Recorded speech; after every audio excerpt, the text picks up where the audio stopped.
Allow the two It's okay. It's okay. Off your mind. It's okay. She Off your mind. Chai!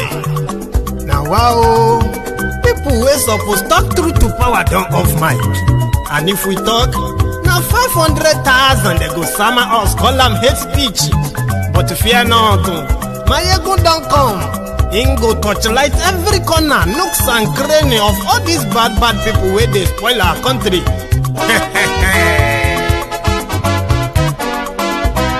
So my people make we laugh, oh yo yo.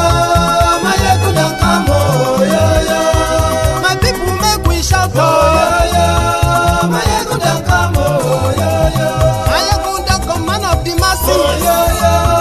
My ego don't come, oh yo yo. My ego diary politico, oh yo yo. My ego don't come, oh yo yo. This one not the off in mind, oh yo yo.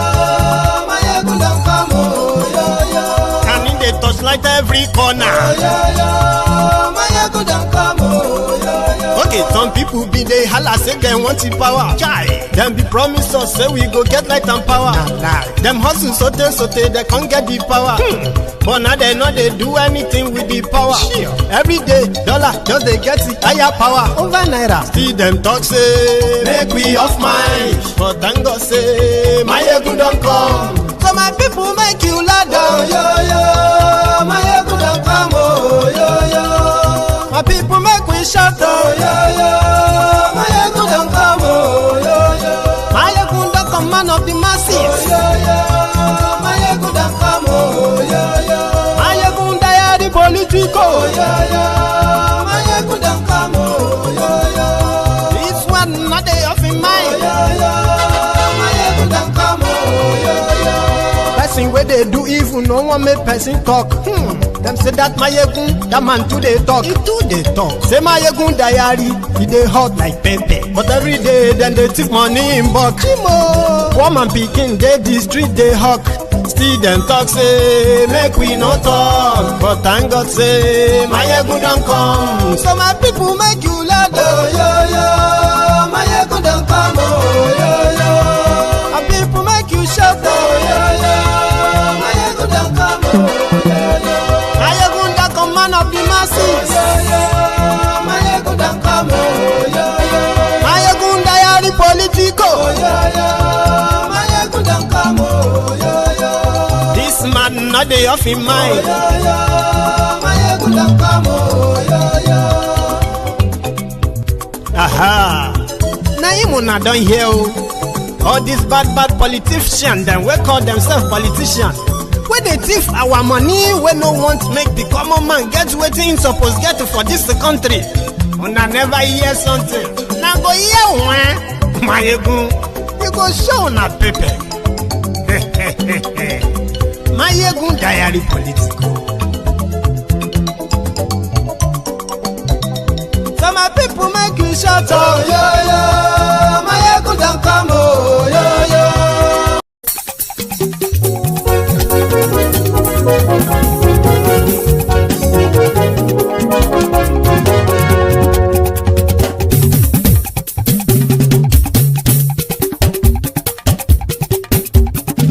Mayegun la wa mo la mo dododo. Mayegun diary, Mayegun number one. Mayegun la wa mo la mo dododo. Mayegun diary, Mayegun number one. Mayegun ti dé o, ọ̀rẹ́ ara ìlú. Mayegun diary, Mayegun number one. Lórí Facebook, lórí YouTube. Mayegun diary, Mayegun number one. Gbogbo bó ṣe ń lọ ni Mayegun já wa sí.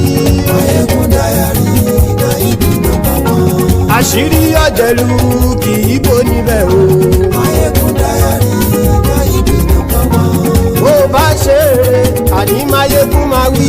Mayegun diary, Mayegun number one. Ó sì tún ṣe eré, wàá gbọ́ níbẹ̀ o. Mayegun diary, Mayegun number one. Mayegun diary, diary politico. Mayegun diary, Mayegun number one. Godfatherism kò sí lọ́rọ̀ Mayegun. Mayegun diary, lẹ́nu o. Mayegun Diary na you be number one. Àní Mayegun làwa mọ̀ dódódódó. Mayegun Diary na you be number one.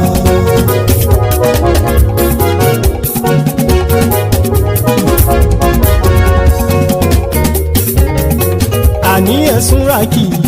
Mayegun ti dé. Mayegun ti dé.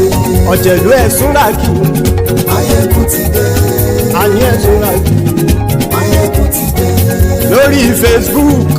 Mayegun ti dé. Àní ẹ̀sùn rákì. Mayegun ti dé. Lórí YouTube. Mayegun ti dé. Àní ẹ̀sùn rákì. Mayegun ti dé. Bọ́ba bá gbé wúrẹ́. Mayegun máa wí. Àní ẹ̀sùn rákì. Mayegun ti dé. Ijó ìgbádìyẹ. Mayegun máa wí. Àní ẹ̀sùn rákì. Mayegun ti dé. Presido bá rúfin o. Mayegun máa wí. Àní ẹ̀sùn rákì. Mayegun. Today. Hello there. So good afternoon to you, because it's noon here. A good morning to you, if it is breakfast, it's yours. And a very good evening to you as well. Depends on the time you are joining us. It is brunch time with Mayegun live, of course. So thank you very much for joining me. I am still battling with, the followers, the subscribers, getting the notification that Mayegun is live. So to those of you who are always like keeping to time to check if I am or not, right? Thank you. I'll keep saying thank you to you. So, and please share the broadcast, okay? After reading the caption of the broadcast, the description of the broadcast.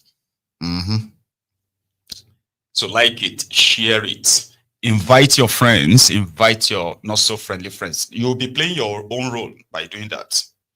Then you can sit back and relax and let's have a chat. Again, I have also noticed that, majority of us love to wait till probably like last minute before we pick up the phone to want to call in, because most times, or in the last couple of days, right? So I've also observed that it's almost like after I've spent like an hour or an hour and a half and I'm about to round up, that is when people will be like, yeah, I need to call in. Brunch time is a program where you can call in anytime, and your reason for calling doesn't even have to be based on what we are talking about right now. It could be something else we've spoken of back then, or it could be something that we have not even spoken about. So which means you are free to call it anytime, and the line, I believe, is opened. So welcome to the brunch time with Mayegun again.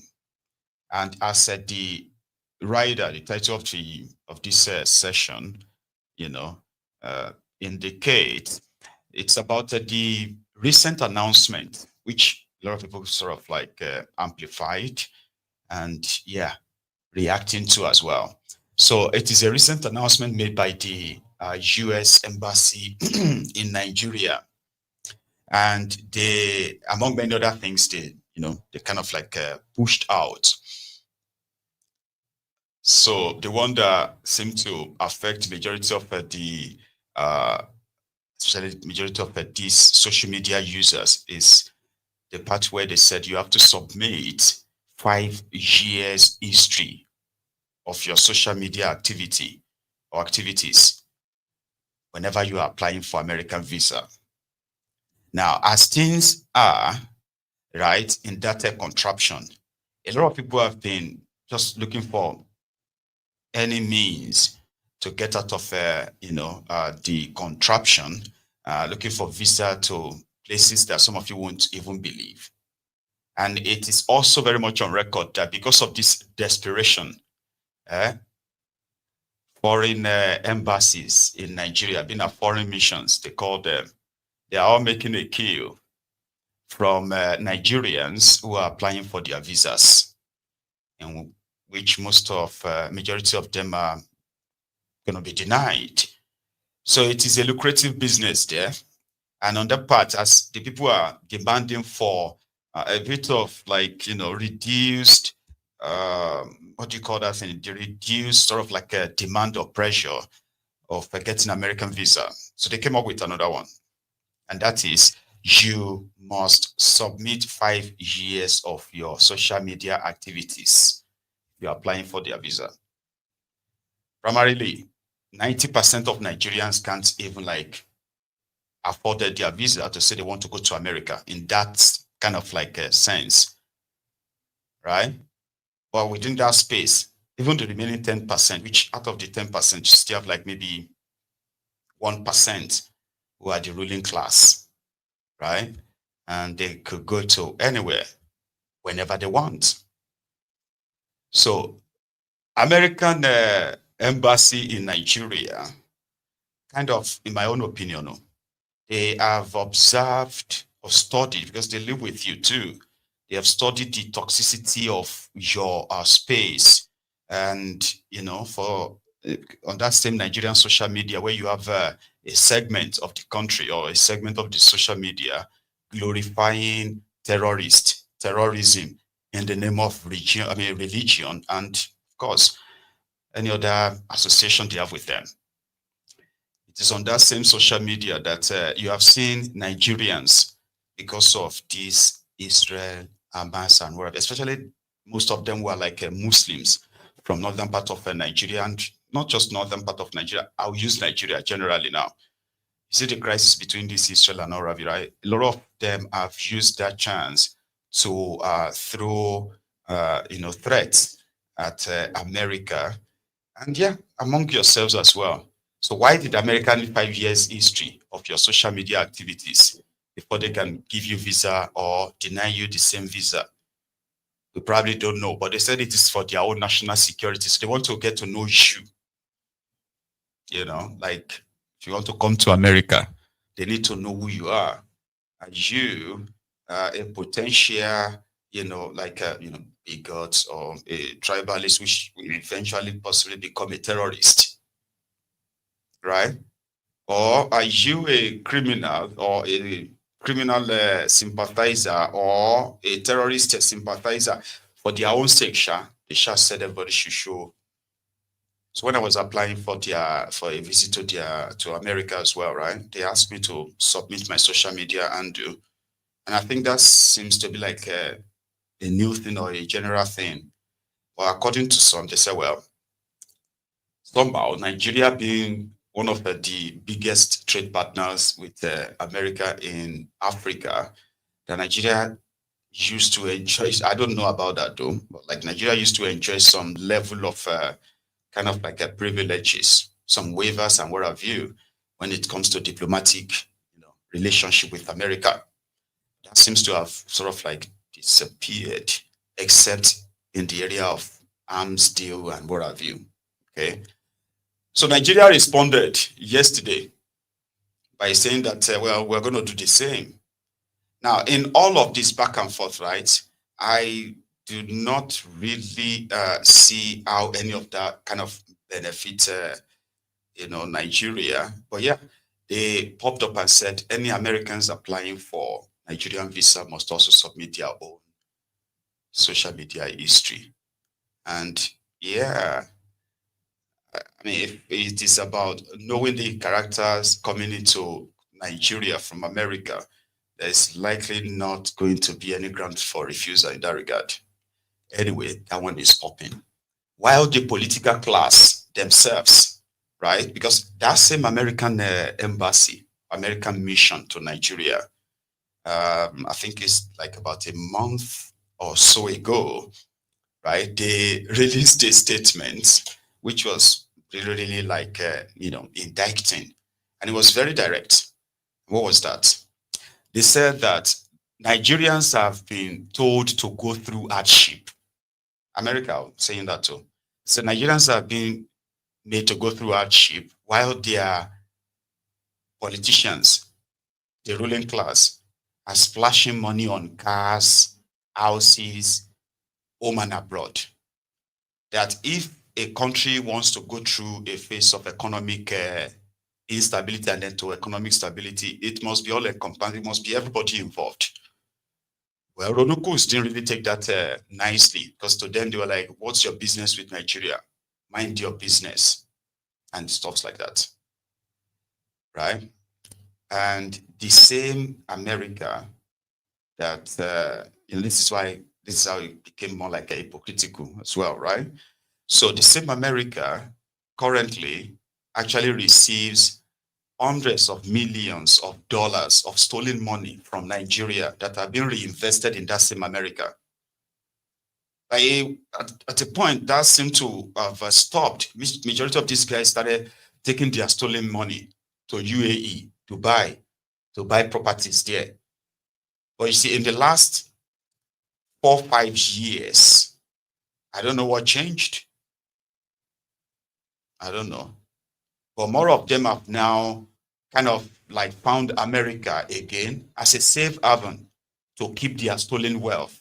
All they have to do is just put the money in the name of some proxies, invest them in properties, and maybe bond shares, whatever, anything inside that place in America, stolen money from Nigeria. Werey Wike was just discovered to have bought himself a $2 million mansion for his wife and his 2 sons, $2 million. And you'll be wondering, how did that money get into America? Because America knows that this stolen money, fraudulent money, are currently making their way into the American system. And nobody, because you see, one thing about America is this. It is, they call it the capitalist headquarters of the world, all right?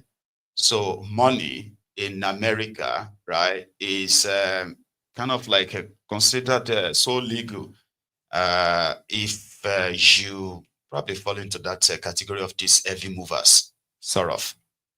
Yeah, those ones who are like above all those financial regulations, except a senior government official from that country reports that money, and that is when whatever will flag it.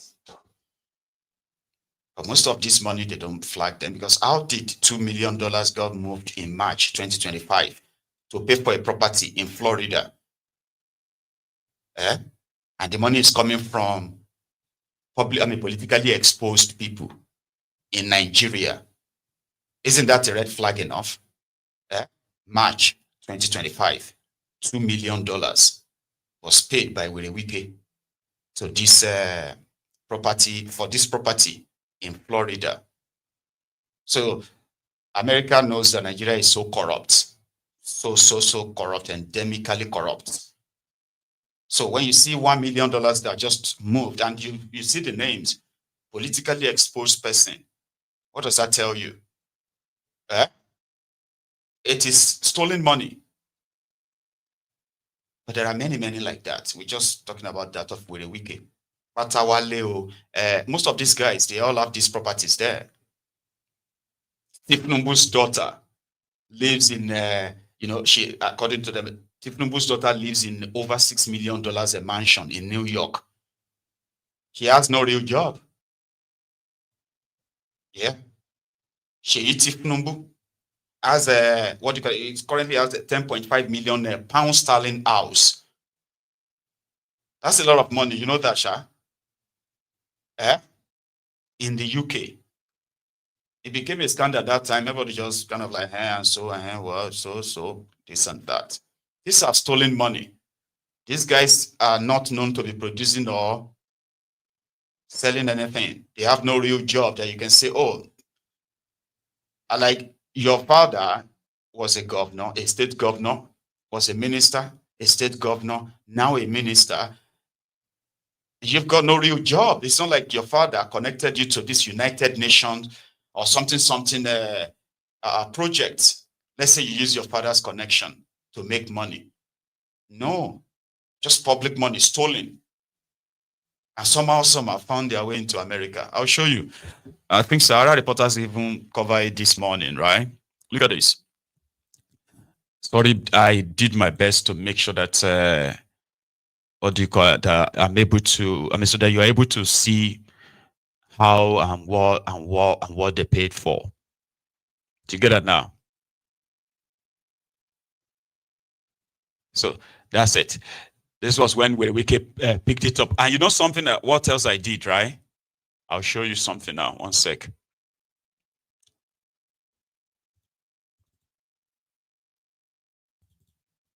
Right. 113. That's the address, right? 1 second though. I'm trying to kind of use my, what do you call it? I'm trying to use my Google Map or Google Earth. Because me, I won't go look for the house. $2 million house. 2-point-something million dollars. And that is why they will do everything and anything to remain in power. Tell you that those who want to chase them out of power, they are thieves who wants to come and take all these things. We are already taking these things. We are already looting the money. So, and we are trying to make you feel better. We are giving the poor people money too. But if you let these ones who are coming, they are broke. Oh, the way they will loot you is going to be worse than the way we are looting it. Because that's the way I see it. Yeah. I'll pull up the address now. 1 sec. Let me share my screen. Nothing cuckoo actually really bothers a typical Nigerian. Because it's more or less like typical Nigerian is so powerless. It's like going to be like, okay, what do you think I should? I mean, what do you think we are going to do? What do you want us to do? There's nothing we can do. This is the area. But give me 1 second though. I want to get the address, the proper address. It's called, I mean, it is 113 Spring Creek Lane in Winter Springs in Florida. Right?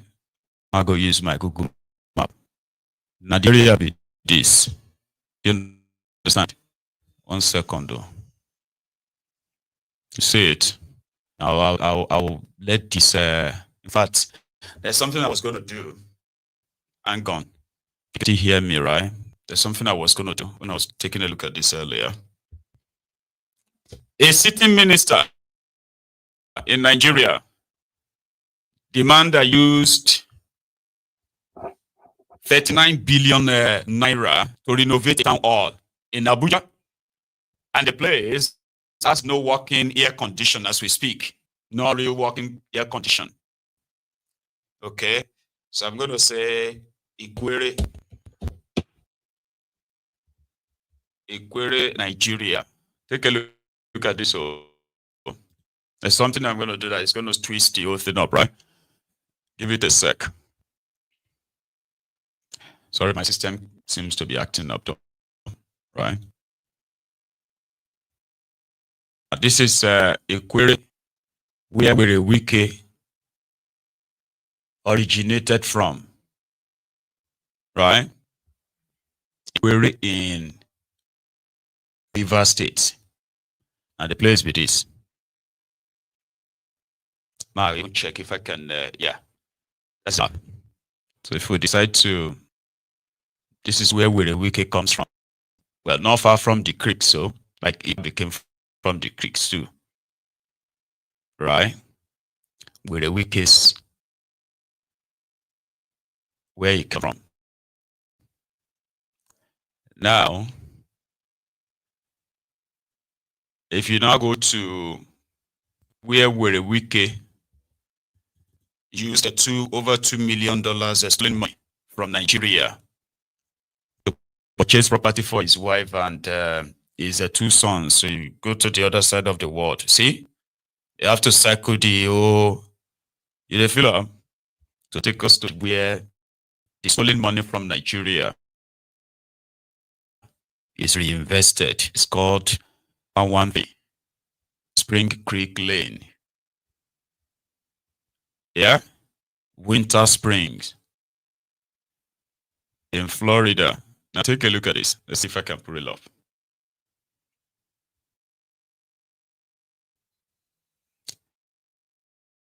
Now you see that's the property here.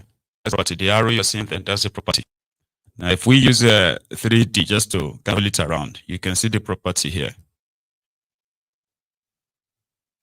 That's the property. This is where the, the richest suburb in Florida, pulling money from Nigeria. But they will tell you, I mean, he wants to told you now that his father was a general manager of many companies. Abi? General manager of many companies. So anyway, America has this, and unfortunately, right, there seems to be like almost nothing that the poor people of Nigeria can do, because these characters have seen they are seeing themselves as so above the law and anything that, other than just ranting on social media. What else can anybody do? Because the institutions that were supposed to really take on them, these institutions have become so compromised. So it is a free for all. Now, Werey Wike was talking to the people of Abuja. This was, I think, 2 days ago. I was going to share that last night, but I'll share it now. Then we'll go into the political part of it. Abuja, where they gave them, he said he's given them water.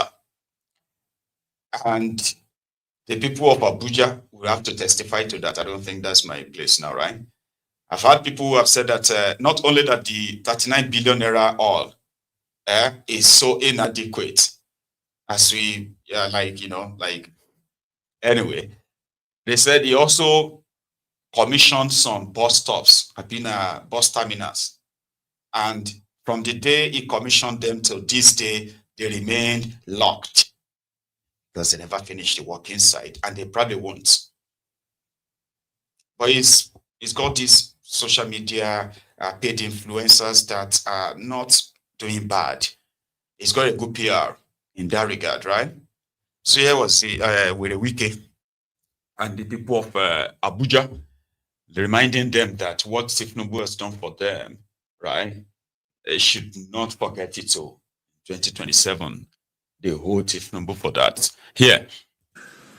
Well, I wanted before the administration of Babachi Tinubu came on board, before we were appointed as ministers, but by the New Hope agenda of Mr. President, the directive was given that water is life, water is an essential service that we must have to carry out to the residents of Abuja.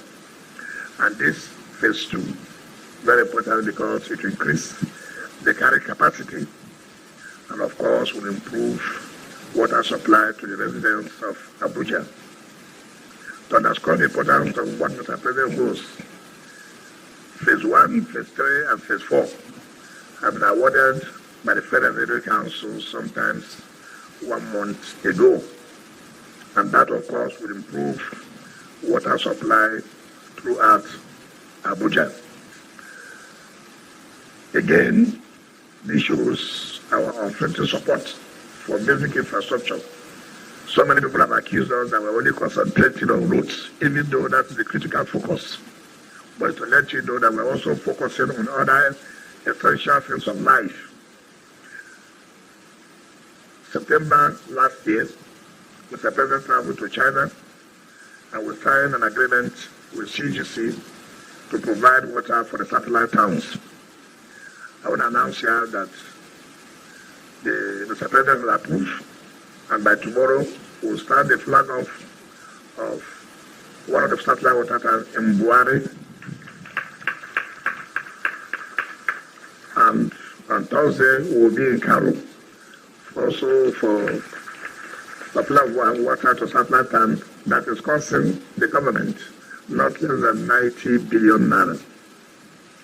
All this is geared to make life easier for the people of the FCT. We are not concentrating on the development of the city, we are taking development to the satellite towns.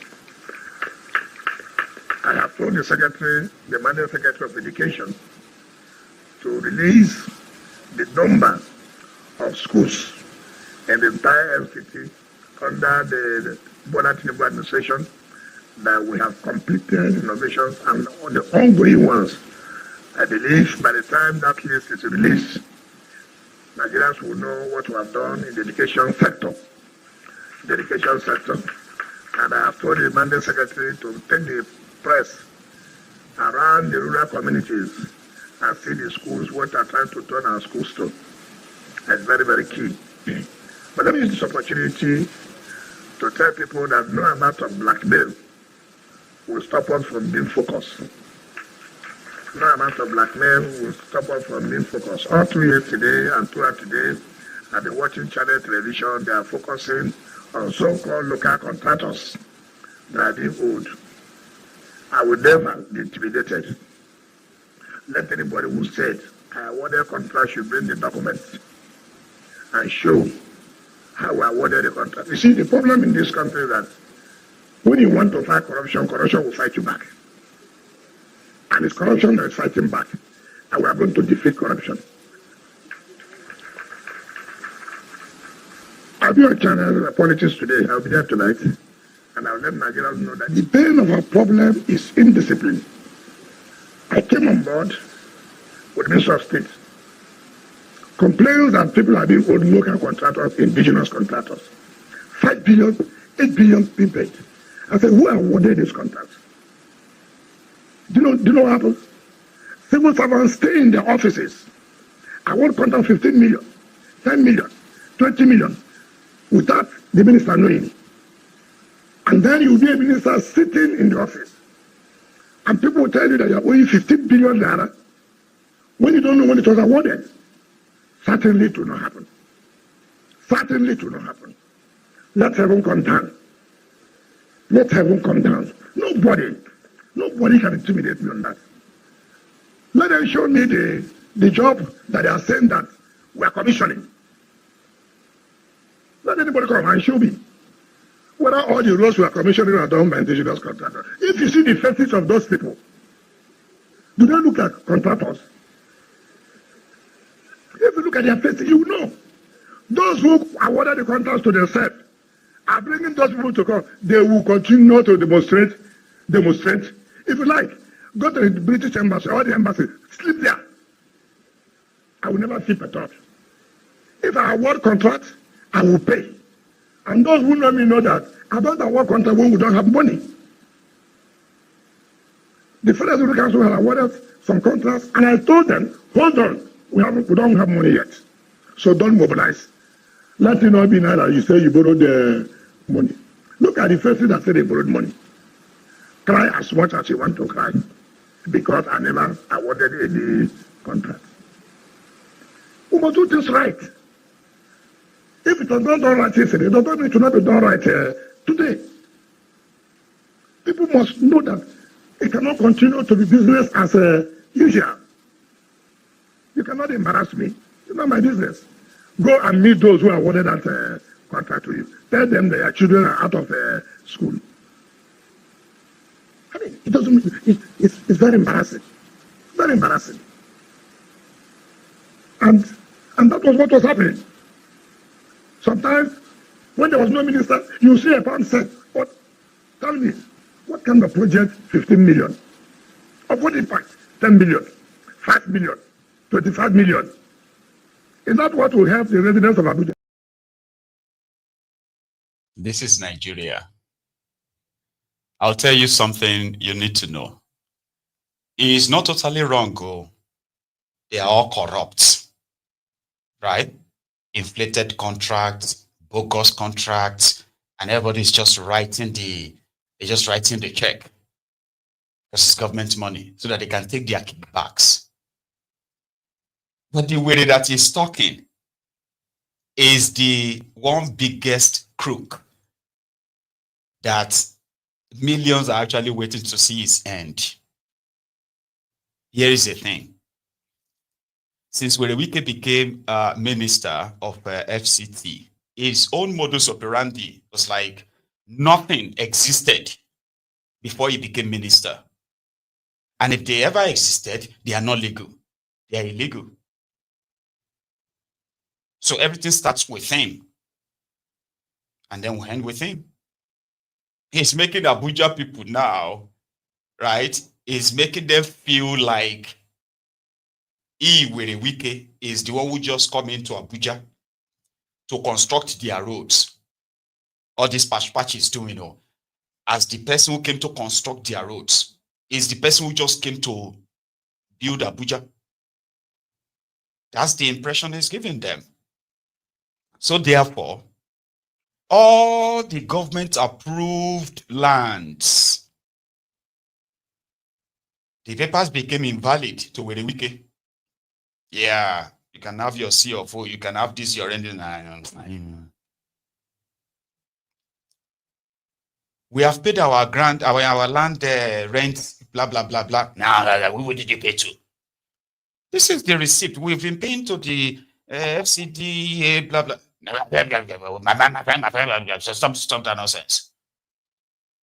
We have evidence. Look at it. This is signed by minister, the former minister, the minister in 2000. Minister signed it. Go and bring the minister. I'm telling you now that the document is fake. How? Nobody's just going to the land. They're just cutting land for themselves. They are just, all of them are just stealing land everywhere. What kind of thing is that? It's embarrassing. That's not how to do things.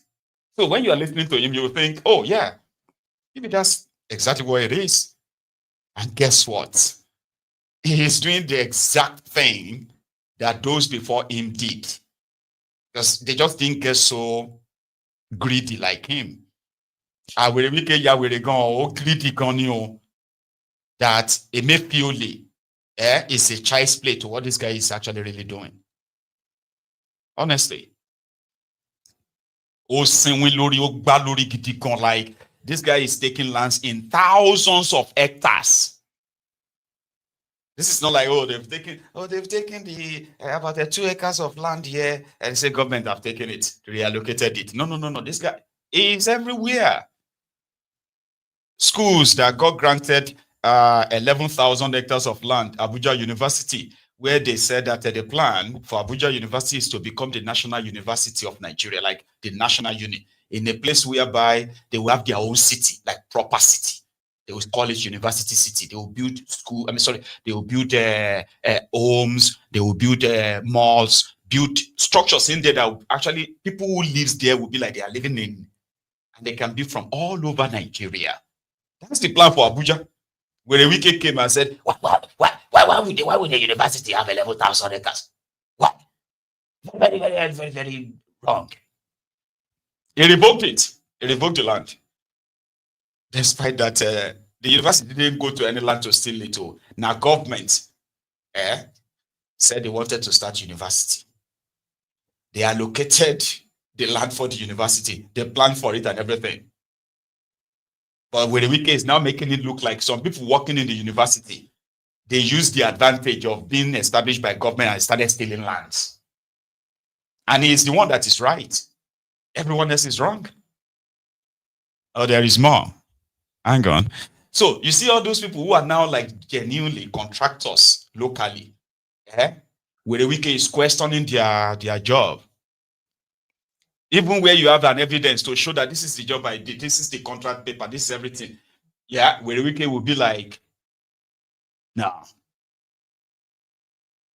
You inflated the contract. I'm not paying that. Go and get the person who awarded the contract. I think I want the contract. It's not me. So the government is no longer continuum in their world. Oh, that you said more. Abuja, what have you?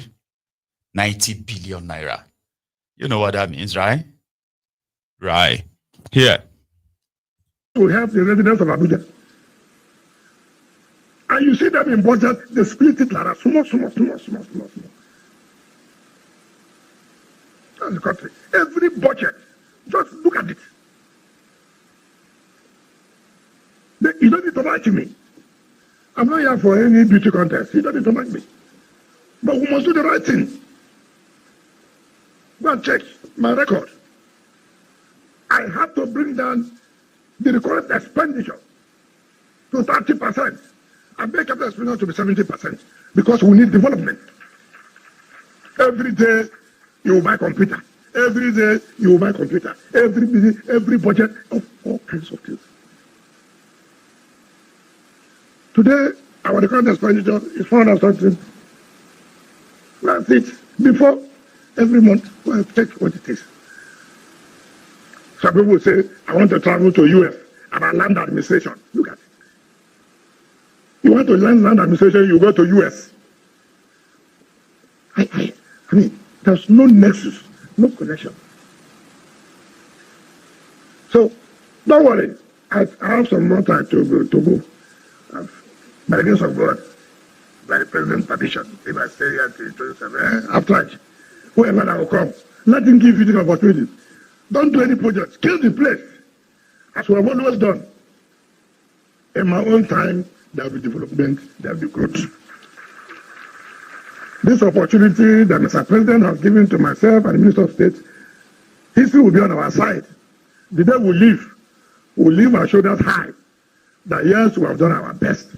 Yes, we have changed the narrative in Abuja. Carry your love and go. Love without development, I don't want it. All I want is for the residents of Abuja to feel the impact of government and governance. Not every time complaining. No wonder people are complaining, oh, all projects in Abuja abandoned. Why would it not be abandoned? When funds are meant for development are channeled towards unnecessary things. When we came on board, every month, what was IGL? 9 billion.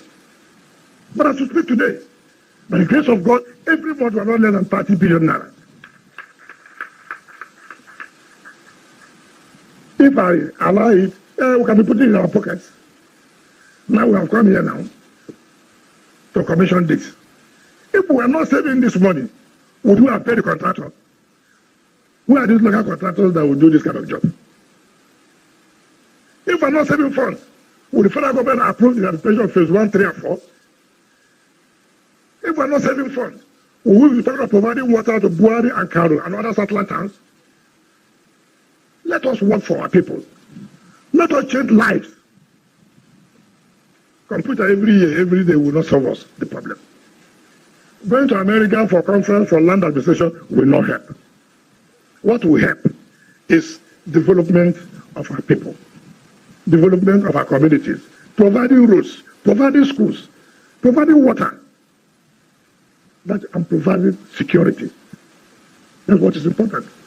We know how to. Somebody said that there is no way that you are going to do a $10,000 or $20,000 transaction from Nigeria to America and the IRS will not be chasing you down. So how come it is so easier for the politically exposed people from Africa to be able to actually acquire properties, do transactions running into millions of dollars, and there is no red flag, there is nothing? How? Geopolitics. That's what David Undenyu will call it. David Undenyu says, a lot of us will learn what is called geopolitics. Geopolitics is when you get to see America, right? Look away, look the other way. When some of you want them to actually look into something, geopolitics, and then you see America concentrate on others, like, we will deal with you. And you are wondering, like, why can't they do the same thing here? So, well, it is geopolitics. America, the West, they were so pissed off about Burkina Faso, Traore, Niger Republic, as well as Mali, that they plotted to remove those guys through the help of ECOWAS, led by thiefnubu, to go and invade Niger. Remember? But the same America, they are willing and happy to receive, what's that guy? Shekedi, that guy from Congo DR, and some other African despots. So the irony. Yeah. I have somebody on the line. Here. Hello. Hello, good afternoon, sir. Hey, Idris, yeah? Yes, sir, good afternoon. Good afternoon. How are you? Your line seems to be like, crackly or something, but go on. Oh, okay. Yeah, okay. Am I audible now, sir? Yes, you are now. can hear you. Thank you very much. Everyone else is. Okay, first of all, sir, I want to once again appreciate you, sir, for your kind gesture to me. Your kind, I really appreciate you, sir. That's all right, bro. Bless you. That's all right. Mm-hmm. Yeah. Also, I would like to use this opportunity to wish our father, that live up, happy belated birthday. Happy birthday in arrears. It's belated, but yeah. Okay, sorry, it's belated. It's belated, yes, it's belated. Okay. Back to what I just want to talk about. Yeah, I want to say, I want to talk about this Nigeria. Like, Nigeria does not actually have a bad leader. I want to know that what we have is we have a rotten system that keeps producing criminals in power. Now, elections are being rigged, and everybody is feeling that, oh, it is normal. Results are manipulated, and the institutions that are even meant to protect democracy, like the INEC, the police, the judiciary, all of them, they are all compromised. And what I want to know is that, what I want to believe is that a rigged election is nothing less than a modern coup against the people, against you, the people. For example, every year they keep bribing. Now, I want to make this assumption, like we have 4 years for a term of it. Mm-hmm. Now, that 4 years, let's say they give you 5,000 naira. So they bribe you 5,000 naira. That equals to 3 naira 4 kobo. That is what they use for every day. That is what they actually used to buy. I don't know why. No, I'm just assuming that. Okay, let's assume they give you 5,000 naira, and we have 365 days in a year. That is in 4 years. That is 1,460. Now divide 1,460. 5,000 is 1,460. That is 3 naira 4 kobo. That is what they give you per day. It is high time we open our eyes. It is high time we, the markets, we open our eyes. Meanwhile, the economy is collapsing day by day. Inflation is crushing ordinary Nigerians, everybody. And even millions. You will feel what they are doing later. Not now. What are we feeling? The millions, a lot of millions can't afford 1 meal. But hardly will you see anybody that is buoyant of even have 5,000 naira in his account. We know that very one account. A lot of restaurants, they are closing up.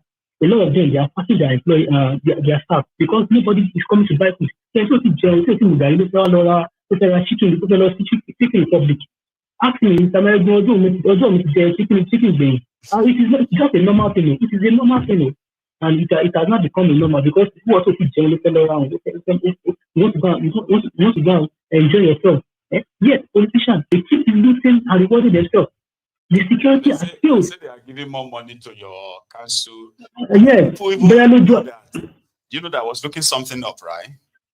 Now, this one is just for everybody who is watching from Nigeria. Okay, as much as we are so concerned about the activities, the humongous looting going on at the center, yeah? There is wars or close to wars going on local level, right? So I was reading somewhere, I actually got it from a very reliable platform then that Koshofe local government, Koshofe local government in Lagos. Mm-hmm. There was a time, in fact, between January 2025 and June 2025, Koshofe local government alone collected over 13 billion naira. One local government in Lagos. That Koshofe local government, that is around the houses that I know very well. That is around the houses that I know. I'm not even talking about the area. I'm just using a local government. The chairman is this man's son. That's this senator doing what is his name? Doing about just Minister of Power. Minister. Yes, Obolewe. Right. Yes, that is the current chairman of the local The point government. I'm trying to actually make is this, right? I understand the inflation part of the money in that contraption. So they may look so huge, right? Or they may not be as huge as they are, but they are also not little. They are not small. So if a local government receives average of 1 billion naira every month, what that 1 billion naira can do depends on those who actually gave the money to him. So, number one, did this local government even get this 1 billion or 2 billion naira? Or the governors gets the money and then give it to the STGs, wherever they want to give to them? So who is monitoring this money? This is why I'm saying this. Do you know why I'm saying this, right? It's because imagine what 1 billion naira would do in a local economy when it is regular, when workers are paid, teachers are hired. I think the last time I called, I explained that if this money, nobody. Absolutely nobody. Everybody is just working for their pockets. It is a total chaos down there. Yeah, everybody is working for their pockets. And sadly, when the election comes, when the election comes to this, some of these people that are lamenting, they will once again be the loudest campaigners. They will now hide on that tribalism and ethnicity. That's the foolishness of it all, right? You see, we are talking about practical things now. Idris, you and I, let's practicalize it, right? That I'll take another local government, not in Lagos, okay? So let me take Ijebu, the local government area. I'm from Ijebu, you know that, right?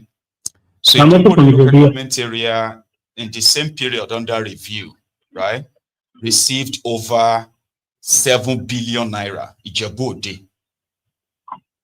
you get that now? Now, if Ijebu they got like 7 billion in 6 months, and Ijebu the local government is able to hire teachers, nurses for the local clinics, renovate some of their clinics and possibly upgrade them, and that's 1 billion naira is within that space from government. This 1 billion is not with other kind of like economic activities that is taking place privately, but this is from government. Teachers are paid, nurses are paid, doctors are paid, every worker is paid. All of them have good pay, they have money. They could go into the market and spend the money there in Ijebu, they there, right? There are others who collect their own money from other places and come and spend it in Ijebu, they too. Now, the economy, if that money is actually really monitored, here you get now. If Ijebu's economy by now will be like an economy that is over maybe 500 billion naira or 1 trillion naira. Because what that money does is that when it keeps kind of like keeping things going, schools are working, hospitals are working, roads are being fixed, water system is running, people are able to pay their rent, feed their families. That economy, that's what is called microeconomy. You understand? But who is monitoring this money? Because money never really gets to these local areas. Never gets there. But the thing is just a mirage. It's just a mirage. Nobody is checkmating them. There's no check to balancing. That is it. Everybody so just you that want to go and pocket. collect 5,000, 10,000 naira for votes, and you are aware that those who are giving you the 5,000, 10,000, they are actually making over 1 trillion naira on you. Should that not be enough to get people mad? It is now. It is, but the thing is that a lot of people are not seeing, they are not opening, their eyes are not opening. But we keep telling them that this is not the right thing. This is the right thing. What Nigeria needs is not palliative or false hope. We don't need false hope. All we need is what? A total overhauling of this whole system, the electoral reform, the constitutional restructuring, and real accountability for all these leaders. A lot of this recycling of this same failures. Imagine in China, if anybody is caught with someone, if any elected officer is caught with something, the next thing, the next thing is go and die. And that is it. But in Nigeria, you look at the life of this governor, this young guy, Koolu, this white lion. Yeah. He's still moving about now.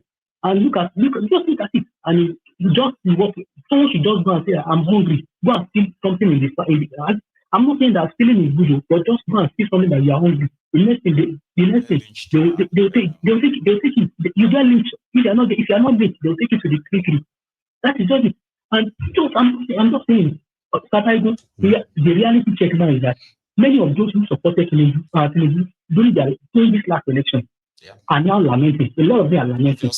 They are really lamenting. I have not heard. May this government favor me and my family. It is not. No, I'm not saying the hashtag again. I've not heard that in a long time. I'm not even saying. Likewise, I'm not saying the hashtag again. I am a bat idiot or something. What they call themselves back then? No? I am batified. Are you batified? I don't hear that one. I'm not saying those things again. Back then, all those people, they were actually driven by self-interest. Like they will shout, Allah no Tinubu, or something like that. Now, because they no longer have access to come on the table again, all that now start biting. Yes, when if Tinubu say that, I'm going again, or if you have them, will you support me again? You support me. I shared you a video. I shared you a video of one of these Nollywood actors. That was they were shouting that this support me. He was later asked again that are you going to support me? He said, you there's nothing you can do, you still support me. I was not like the only reason software before you go. Because they are not eating from the government. No. It's not because they have not eaten. Okay. Right? The reason why so many of them are upset was because they thought that once the thiefnubu becomes right, they will have access to some freebies. God knows what that is, that they made up in their mind, in their head. Yeah. Now that is not for me. But guess what? By the beginning of next year, towards the middle of next year, you will be able to see some certain things that you see those people that are telling you that they are not sure. Is but I am so disappointed. They are disappointed because God knows what they expected that they will get. And guess what? Most of their expectations are not from thiefnubu directly. Someone was talking to somebody that's very close to me, and this person lives in the US. The other person lives in Nigeria. The one that lives in the US, right, when this whole hardship in Nigeria of a thing has been what it is, has been very supportive of this person in Nigeria. Like it gives him monthly stipend, right? So recently, as things don't finally turn to the West, so recently, that person was added to this APC support group or something in Lagos. He now saw his power there. And he now private chatted him and he said, so you are one of these APCs. Is that why you are doing all you are doing on social media, like doing all this your bigotry stuff? You know what he said? He said, well, me, I'm not one of them. I don't believe in them. I'm working for this. It's because of this charity organization that I'm working for.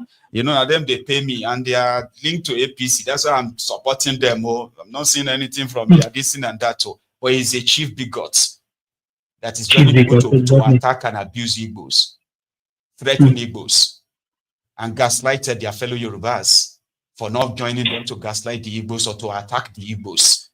This is a retired old man who is now his retirement pay is so small now that inflation has taken everything, right? Now his power is now telling this my friend that please don't stop your supporting me, or don't say because I'm doing this with them I stop supporting me. I know that I am only doing it because of the charity they work for, and they are the one paying me small money for my pension. That because of that small money. He's shouting on social media. I don't. They have. Not because they care about Yoruba land, though. I live around them. I am living around them. I live around them. And they keep, what the thing is that they keep manifesting, they keep advocating, prophesying that, it will be better, it will be better. keep supporting. I was like, surely you even our playing Congo, everything is now red. Yes, before this government came in, we are all aware. We are all aware. Sharia our support me at Baraji. It's just that the thing is now it has not even it has gotten more deteriorated than what we even envisaged. Anyway, yes, we were actually living before. So in something enough, if this rotten foundation is not reset, our children, my child that is coming up, we inherit all this chaos. That is what I know. Nigeria need a total reset, not what they not those who have become the victims of it. Exactly. Let me take our mother and beating. All right, sir. Thank you very much. You have Thanks a very so much. good afternoon. Okay.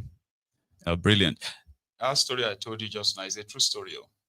Most of the people you see on social media, supporting thiefnubu, they are not doing it because they give a damn about Nigeria. They see what's going on. They know what's going on.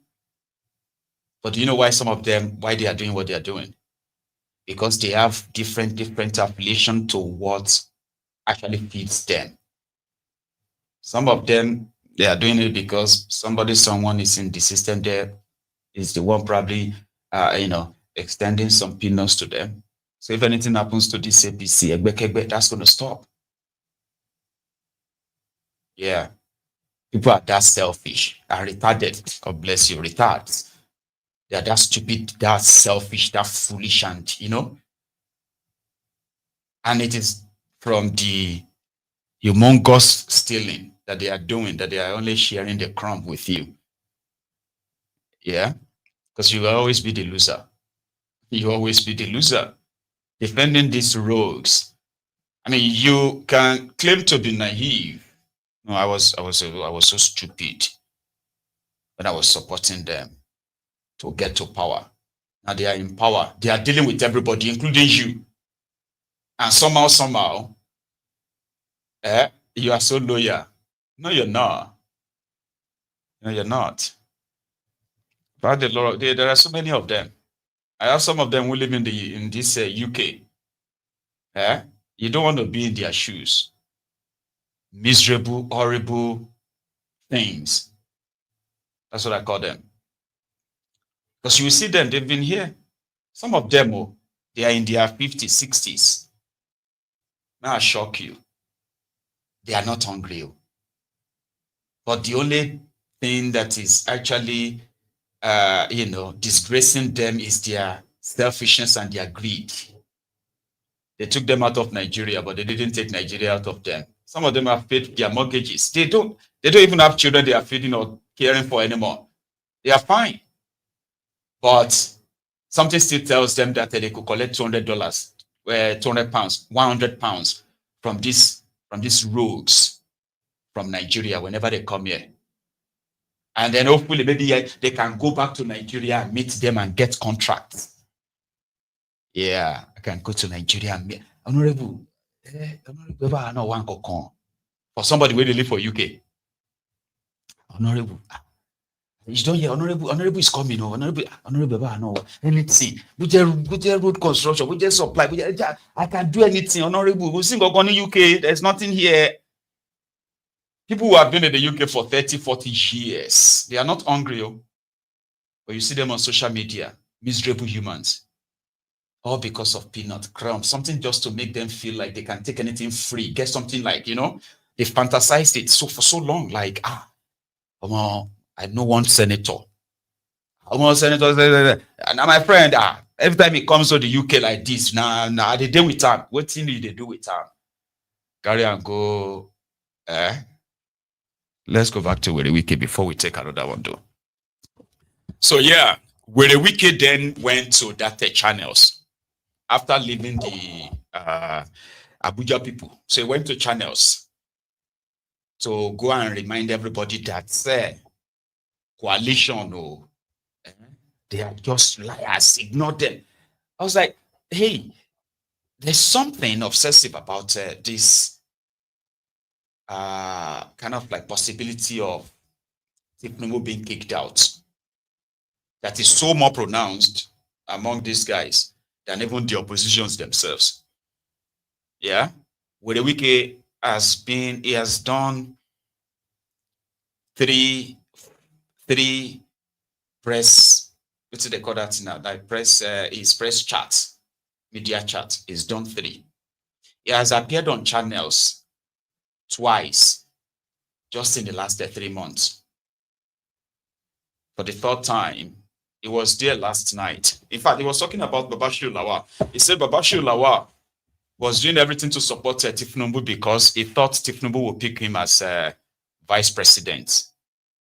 Then thiefnubu went on to go and pick Shetima. Werey Wike, listen, here, on channels last night. Mounting economic pressure, and a lot of people, especially in the opposition, would think that this government is not doing enough. I heard a few days ago, Babachi Lawal, former secretary of the government of the Federation, who says that the country is on a very dangerous path and we need to be careful. And he said a few things about the president and his approach. Part of what he says is that the president is unapproachable. In fact, he called him arrogant, one of those things which I thought might be very strong words. And a lot of Nigerians would think maybe this government is unapproachable. Maybe this government does not even know what the average Nigerian people are facing. When you are in cabinet, do you people know what is going on in the country at all? Sure, sometimes there are people I have had respect for until when events occur, you find out that you are just holding them in high esteem for nothing. When I was a governor, I used to think that people like Babachi Lawal, people you should have respect for, until when I started observing things that I never knew, that it's not a man you can really take for his words. I had the interview, I watched the interview, and the unpalatable words he used against Mr. President. How he said that Mr. President is full of himself. It's really unfortunate, this is a country. A man would come out in national television not to criticize genuinely what Mr. President has done wrong, but to abuse Mr. President simply because he had had a relationship with Mr. President, simply because he has had opportunity to eat with Mr. President before. That has given him the latitude to come out on national television to say a president of a country is full of himself. He doesn't call him president, Bola. You know, if you have a problem with Mr. President before he became a president, there's nothing wrong in you finding a way to sort that problem. Take for example, when Mr. President chose the vice presidential candidate, today the vice president of the country, I was one of those that Babachi Lawal visited. He came to my house in Port Harcourt, in particular, Ada George. He came with one of the former speakers of the House of Representatives. What was his anger? His anger was that he thought that Mr. President would have chosen him as the vice presidential candidate. Having not done that, heaven will have to let loose. So his anger is about... It is certainly that. Let me tell you. So that's what he told you. He wanted to become vice president. But it was very clear. You don't need to be clear to you. It was very clear. I mean, we were not kids. I mean, even a kid who's intelligent will know where your anger is. The way you are speaking is very obvious. That is not enough. When you say Mr. President is unapproachable, government is not approachable. What do you call government? I'm a minister in charge of Federal Capital Territory. Mr. Azar is a minister in charge of Interior. Mrs. O is a minister in charge of trade, investment, and industry. Must everybody reach Mr. President? Is that the way government runs? If everybody in this country, you will not reach out to the ministers, you will not reach out to special advisors, you just want to reach out to Mr. President. How many people can Mr. President say at a time? I'm a minister. Have you made any way, if you have a problem as regards to the administration of activities in FCT, to try to reach out to the FCT minister, and he was not able to reach out to you? If he's not always off seat, he's always traveling. So when you say government is unapproachable, is this government approachable? Of course. Is this government conscious of what is going on in the country? Like what? The economic situation of the country. You see, that is the problem we have always. For example, in 2015, when we had an election, mounting economic pressure and the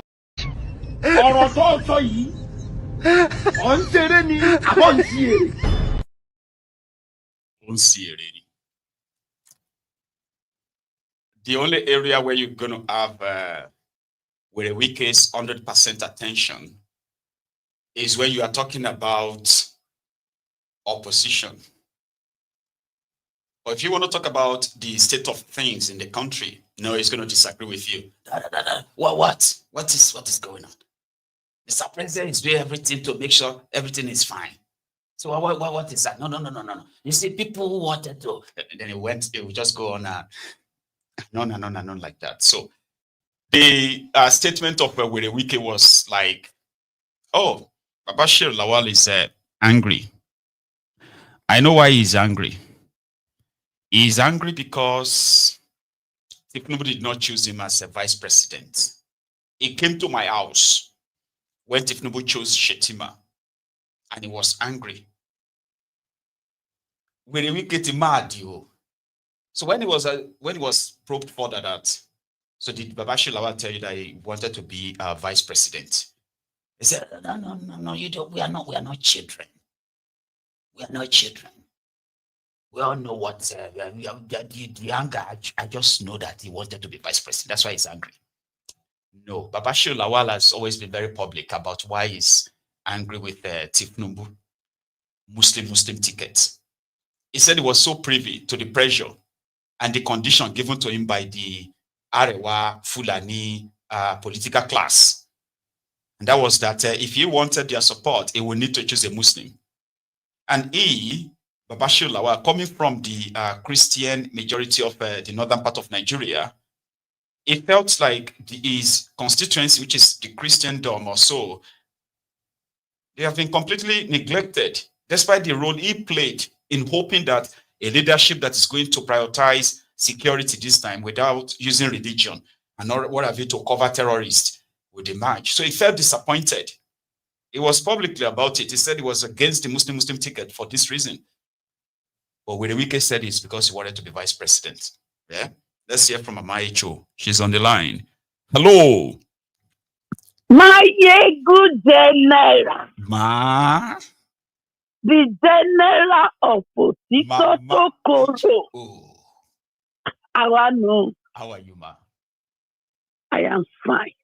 Very well. So you are joining us this morning again. Yes, sir. Now let's do it. Go on, ma. Now I want to start with those who are enjoying $200 to pervert justice. Oh my God. You are a king. And some of you are queen. Some are originally ordained as prince and princess. That is what Papa God ordained you from. When you were formed in your mother's womb, that is your original identity. But those who looted your glory and your destiny, they now turn to boy. I weep for you. Some will say they spit on them. For you. I pour spit on you too, they say. But I want to tell you this morning, as you hear my voice, that your maker is ready to restore you back to your original glory. But it's going to be on a condition. On a condition that you do a U-turn and come and join force with Amaechi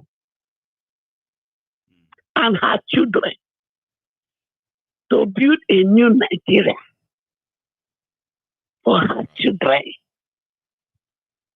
If you can do this, I can guarantee you that ìgbẹ̀yìn ayé kò ní dàbí ti Sọ́ọ̀lì. Right. The end of your life, you will enjoy it in fullness. And all of you that gave birth to Abisonu, you will recover those you Abisonu and take them back to your land as well. Of origin. Because if you don't do it, ìgbẹ̀yìn ayé ẹ máa korò. Ó máa korò ju bitter leaf lọ. It will be bitter as bitter cola. And all your children, your grandchildren, tó wà níbí báyìí, wọ́n máa sọnù láíláí pátápátá. Àṣẹ. But you see, Elédùmarè tó dá yín, tó dẹ̀ ń dá àwọn ọmọ yìí tí wọ́n fún yín yìí, àti àwọn grandchildren yìí. He wants to give all of us, including me, also a second chance. And the second chance is for all of us to enjoy our last opportunity here on earth and make heaven gallantly. Because right now, we're not going to make heaven gallantly if we don't do a U-turn. Hellfire and everybody, including me, if I don't make a U-turn. Because the truth is, when it is still when there is still chance. Because the truth is this: African continent is originally designed to be the greatest continent on earth. Yeah. And everything to make it great is already given to us. And for your information, yourself, myself, and every one of us that go through the sea or through the air to come to this their side, we are all voluntary slaves. Yes, voluntary slaves ni gbogbo wa. Why did I say so? Àwọn tí wọ́n kọ́kọ́ wá mú ní Africa, by force ni wọ́n fi mú wa wá. I can classify those ones as involuntary slaves.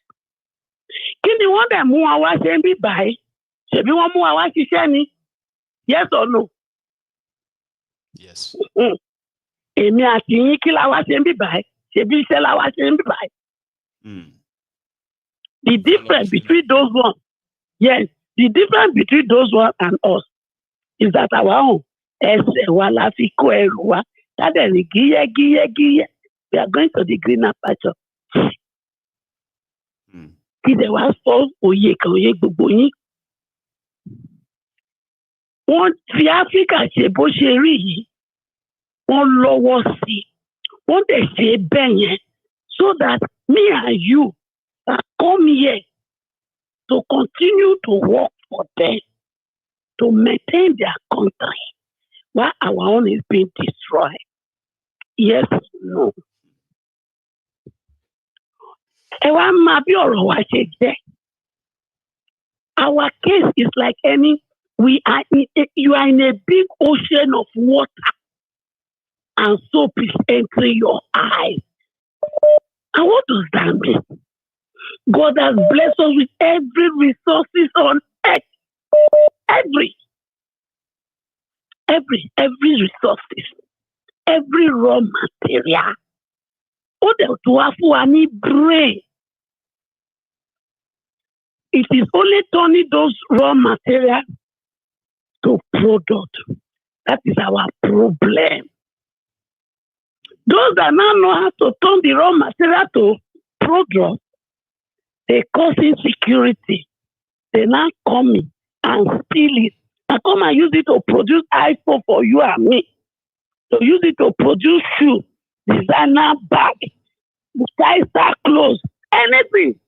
Then we will now use our money to genile to have Erika our low God. Erika people who was a God. Ọ̀rọ̀ wa tó dàbí obìnrin tó dẹ̀ ké sí ọkọ ẹ̀. Ebi máa ń pa àwọn ọmọ. Ọkọ wa ní òkè gba owó lọ sọ́jà, go and buy things and come and cook. She collected the money. She went to the market. She now bought everything. Ó dẹ̀ wá, ó gbé sílẹ̀, ó dẹ̀ jókòó. Nobody is cooking it. Everybody has still cried a big power. Ọ̀rọ̀ wa nìyẹn. God gave us everything. Use it to do that you are praying for every day. No, àwọn pásítọ̀ olóṣì tí ò ní dáa fún wọn. Àwọn dàdíjí òtí tí wọ́n ti bàjẹ́. Ẹ̀wọ̀n tí wọ́n pẹ̀lú ọmọ. They now turn us to prayer warrior. They now set hope for us. The small money when we collect, they go collect from our hands. Yes, they will not tell us that, look, what you are praying for, God has given it to you. Go and turn the raw material to produce. No. So, all of us, including you, we have to change all this mentality. And I am begging all of you that General Potito that gives you a title, Ronuku Ejo Ebenimo Beyi. We can change that title to a new one. Come and work with me. And let's give ourselves a good. That is some deep, thoughtful presentation. That's what you just gave us there. All of us, you said. Yes, thank you very including much. Me. Thank you, ma. And in Nigeria is possible. If I marry a group, I want to ask you for one favor. Right. Come and host me one of these days. Let me sọ̀rọ̀ sí àwọn ọmọ mi. Torí àwọn òye tọ́lọ̀ fi yé mi. Tó fi rán mi níṣẹ́ tí mò ń ṣe yìí. Mo fẹ́ fi yé wọn. Because 2027 from Councilor. I'm a People's Parliament. Sometimes it's soon. Once the YouTube algorithm nonsense, but to stop, right? So we'll have something like that, and it will be a pleasure, man. Good. From president for councillor to presidency, and your mommy don't go me. It belongs to you people. Yes, I'm a mother hen, and as a mother hen, I will fight tooth and nail. Every hope that does not want you people to take your original seat, my bad Danny. Thank you so much. God bless you, man. You have a good morning. So are we already turning to the noon in the US? I think it's around 9:30 or thereabouts. So I wanted to be doing it like a one call. One call, but I'll take this and hopefully it's shorter. Let's have this. Hello there. Hello, Baba. How are you? Hello? Yeah, you can hear me now. I can hear you loud and clear, Baba. Loud and clear, right? Bless you. Good afternoon, everybody. I feel Balogun sọ̀rọ̀ wọ́n bá ń lé Balógun ojú pàṣẹ kẹrẹ má dẹ̀ lọ́yọ̀ọ́lé. Lọ́yọ̀ọ́lé kò ní bàjẹ́ kábíyèsí. Yeah. Tó. Ó bàjẹ́ sí. Ọ̀rọ̀ ló wà lórí. Ẹ wo, you see, this is why, Baba, this you see, this is why I like everybody on this Mayegun temple. Yeah. What Mommy H was just said now, you will not believe that. I just sat down yesterday because I'm on holiday with my kids. Right. You know, I've got the week off. So I was just thinking yesterday, let's just think about this, our country, Nigeria. Wallahi, Baba. We don't need to leave that country alone. Right. If not for the bad governance that we have all had down the years. Everything she was saying there, from one point to the other, alone about for long, because you did brunch time, I think day before yesterday, and last night, I don't know whether you are on or not because of all this YouTube rubbish. It was terrible. Yeah. People didn't even get the notification. YouTube is doing us bad though. I went on my own YouTube. I went directly, I clicked on my subscription and I clicked on you. Baba, you will not believe they didn't show you at all. I was like, what's going on? Today is Tuesday. I'm like you will be on the Mayego. You understand? I don't need to search for you before I know you normally come up. And last night, people saying that, let's say you are searching for me now. Like you now search and you get to Mayego's Diary YouTube channel. You are my channel. Yeah. You won't see me. Yes. Do you know now? Like I search for YouTube myself. is doing bad. I know. Yeah. I search for myself, right? Yeah. On another phone. Yeah. I search for myself. I was like, I searched for myself. Yes. It didn't pop up. Yes. So it was about half an hour later. Right? I was refreshing it. I refreshed it and just said, Mayego is live. It's live 45 minutes. Oh my. And I'm like, the thing is, let me say this, Baba. Let me say this, and I hope it's going to help a lot of your viewers as well. What they are doing at the moment is only temporary. I know. You understand? It will not last forever, because if you are Mayego, if you're a fan of Mayego, you would know that it's not the first time they've done this. It's not the second time. I don't think it's going to be the last time they're going to do it anyway. Yep. You understand? But it's only a matter of time. Let us just remain hopeful, and then you will enjoy Mayego as much put effort, right, as possible. You see, that's why I appreciate a lot of you that put in so much effort. Because whatever anyone is experiencing, right, before anyone even says it to me, I'm going to notice it. So I receive data back from my, my different platforms, every day. Like you get, so you can easily tell when things are kind of like not, peaking or normal. So you see a pattern. You realize that okay. Then you started following it yourself. So when people say, I've not seen you in a while, and I'm like, I've never left. I've always been here, but I know why you didn't see me. Yeah, because recently when all this, when all these shenanigans first started, what I normally do is just go direct. When I don't get any notification, I go direct, search, and there you are, watching and listening and learning and everything. You understand? So let me just put one or two points through. Firstly, when regards to everything that our elderly lady has just said, I cannot agree less with her. Honestly speaking to you, she has just hit a nail on the head with everything she has said. It's like she can see what I was thinking about yesterday, because I'm not mentioning brunch time Monday. If you look at it, let's think about it. Life, what would I have been doing? Do you understand? Because only at secondary school. So and when I could go to this country, Baba, all those qualifications, they were useless. Absolutely useless. You have to start from scratch. You already have been used. You understand? Apart from everything you already know. You get what I'm saying? So you have to work your way from the bottom to the top. Anywhere if you come, even if you have a Nigerian degree, when you come here, you still have to come and add some stuff to it. Do you understand me? And also to remind people of how great Nigeria was. The royal family of the Saudis, they used to come to UCH, the Badon, Yes. Come and want to check up. And it's not just a Saudi, including this including this royal family. Yeah. Including the royal family of the UK.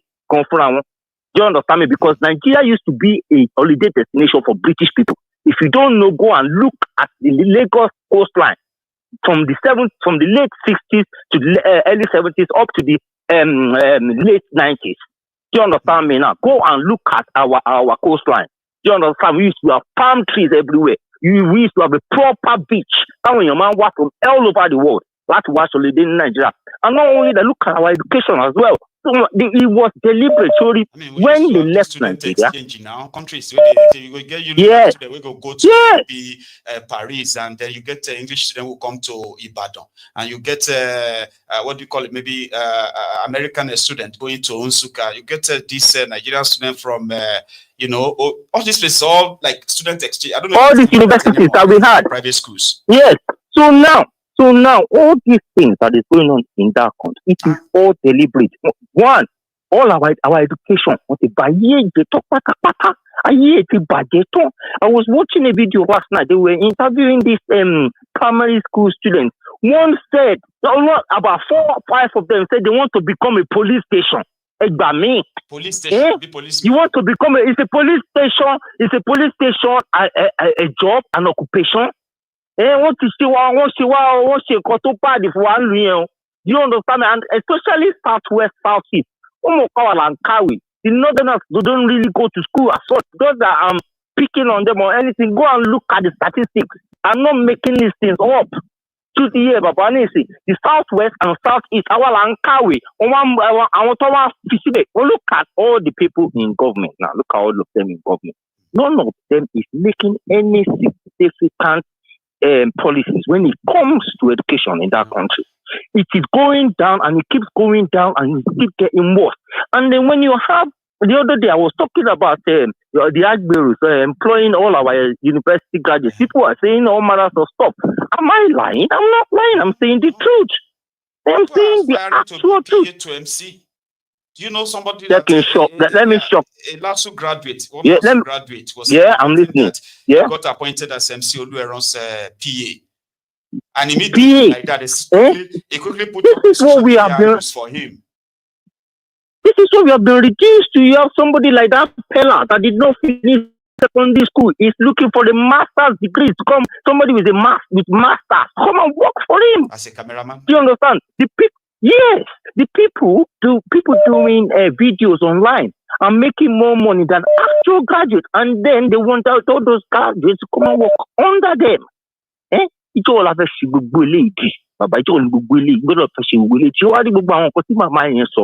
One thing I want people to notice is this.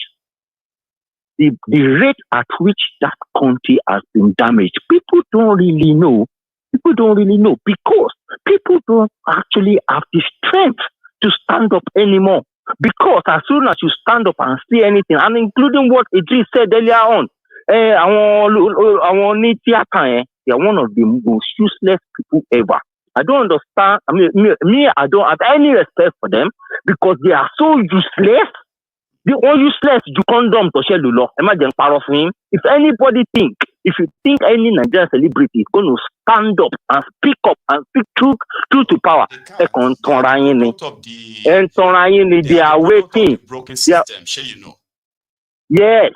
They're not going to stand up. No. They will not stand up. They will not stand up and say a thing. They won't say a thing. And lastly, before I go, sorry, I can give other people opportunity to talk because the line is good. The video about that girl that got beaten up by vigilantes in Nigeria and Anambra. I'm going to say something quickly about it. Please. Nigeria is a society whereby people like they cannot wait to use whatever power that is in their hands to oppress anybody. They can see that lady is powerless, and they know that the girls in Nigeria, they wear hardly anything. If you hold anything, it can easily tear. Those guys knew what they were doing, and they should be ashamed of themselves. They are all men, and I hope they all have girls. I hope. I saw it. I saw it. The reason, but you just saw the you know our OPCs do this as well. Our OPC one Nigeria, they do it. They wait anytime to have an opportunity like they will use it on you. Baba, what you me àti bá ṣe sọ̀rọ̀. Baba lọ sí Nigeria. Don't rí and one or two don't rí okay there. A little bit mistake, Baba. I'm telling you. Baba.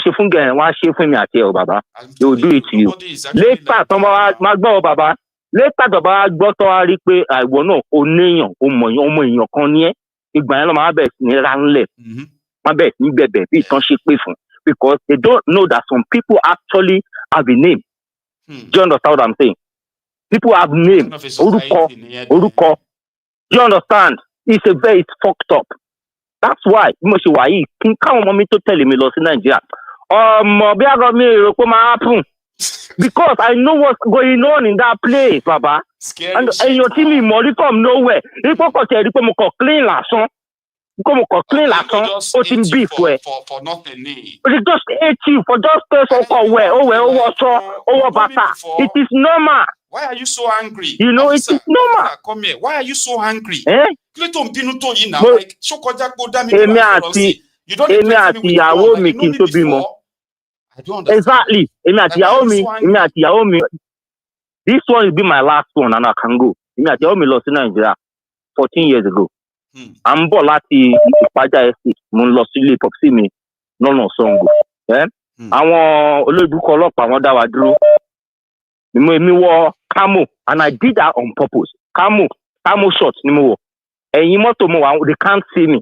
Do you understand? But ṣe gbójú wá ìtọ́rí ìyàwó mi báyìí òyìnbó dẹ̀ ìyàwó mi. Ọmọ wọ́n ṣe ń jẹ fún wa ni o. Wọ́n ṣe ń jẹ fún wa ní pé kí ni everybody calm down. Mo mọ̀ pé máa ṣorí burúkú wọn yẹn. Ọpẹ́ yìí lè lọ láìpẹ́ fún wa kọ́bọ̀ bí ká wà ilé nìyí. Bí wọ́n bá everybody ṣe calm down báyìí bọ́ ṣe gbójú wá ìtọ́rí kámò mi báyìí bàbá. Mo sọ fún ẹ̀ náà àwọn òkú sí tó kàn wọ́n pa ṣòkò tó ń di mi tó bá jọ ṣe dì mí mú. Wọ́n dì mí bẹ́ẹ̀ pé mo jalè. Wọ́n di ṣòkò tó mi mú báyìí. Ìwọ, you know that Nigeria we don't wear this. I don't care. It's like I don't care. You know you don't wear this in Nigeria. Mo wọ báyìí pé ẹ̀yin people ní kúure. Tọ́lọ́mbà ní kọ́lálẹ́ jójó dà fún yín. Ọlọ́sọ̀ rè jó oyè yín. Because olórí bú you are an opportunist. You are opportunist. Tó bá gbójú sínú mọ́tò yẹn. You will not see my camo. Baba. There and there. Lẹ́sẹ̀kẹsẹ̀ bó ṣe ròyìn bò báyìí wọ́n in fact. That country is gone. That country. Atlantic by bye. Hear this, my wife said to me, she's not coming to that country ever again. I'm not coming there with you. I enjoyed everything else. Until those people turned up. Until they turned up, until that incident happened to us. Atlantic by this thing, sorry. You know, me to have a locking law, telling me, Loma. Because only I say coconut. Only I say coconut. Can you imagine we haven't done anything and police do that to us? Only if police can do that to us, what would ordinary citizens do to us? See? Baba, I'll let you go. Thank you very much. Enjoy the rest of the day. My regards to Agbeke and all the and the families of the family, Baba. Thank you very much. Baba. Nice one, eh? Bye. See, talking about the OPC and their lawlessness too. I remember when they were so kind of like I'm trying to find the right adjectives to describe them, but they were so brutal. So I saw them torture someone, right? There was this OPC station around Chilon in Ilubeju, where we had Ciro. For those of you who know Ciro, that chief thug in there. I don't know if he's still alive or if he's still like number one or whatever there in the area. But you see that area, like you have Shilon street, right? So when you're walking on it, like you're going back to the Lagos Ikorodu Expressway, you won't get there, like going to Pangrove, no. So then you turn to, I can't remember the name of the street, it's right there on the right, then you turn left. So they have this small kiosk there. Among these OPC guys, you know what they did? Because they wanted to torture somebody to confess that he stole a phone, right? And he didn't steal a phone, but he was the one that they accused of stealing the phone. So the OPC took him. But they started cutting ropes, like tiny thread like that. They started cutting them. So the next thing, they held the guy and they started tying the rope like that. Like that. Like that. Like that. Yeah. His hands, like that. His legs, like that. And they left him there to sit. But I know reached 5 minutes. He started having pains all over his body. So what they apparently did was to stop blood flow from his main veins. Do you get it now? So you see our body like this, as is, the whole thing is human anatomy like this. The whole thing is connected by this string of veins, nerves, and what have you, right? So they tap right there, Baba. I started seeing this guy swelling. Do you understand? Like the tacked rope started swelling, and it was all pains. I don't know what that will cause that person medically for the rest of his life. Or reach 10 minutes. The guy said, I stole the phone, but he didn't steal any phone. I witnessed that. And guess what? They said he was lucky. And some, they will give them acid to drink. Because once they said you are the thief, barbarism in a lawless society, people are used to it. Here is another caller. Hello.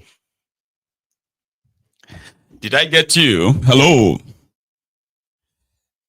Right. I think I missed that call, or it was never connected. So here is another caller. Hello. Baba, this is Andy from Japan. Say that again. Did you say Eddie? Andy from Japan. Andy from Japan. God, we've spoken before, have we not? Yeah. My own is always on broad time because of time. Because it's around midnight at yours right now, Abi? Yeah, it's around 11:43. Thank you very much for staying up, Baba. So here we are. We are one of those people that always we don't receive notification. And you go we always be starting until come up. God bless you. And the afternoon on is around. I think the evening on is around early morning at 4-5 a.m. here. So that time. Yeah. I know. So I'm glad to have you up again. Even if you don't kind of like sit that early morning one. This one is. I take calls as well. That late night for now. Yeah.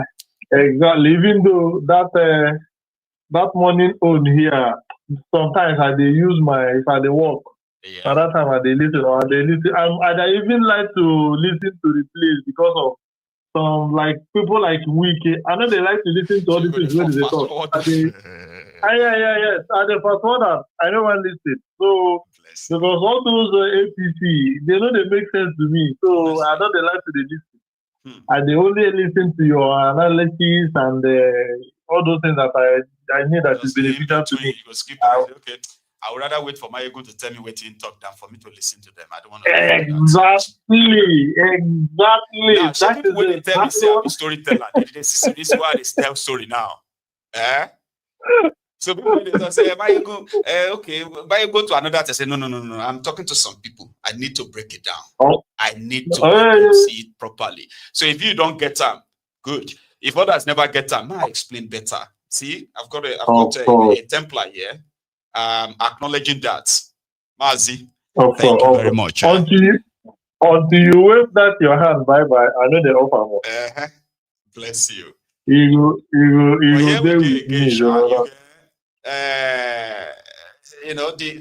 the situation is almost like the same all the time.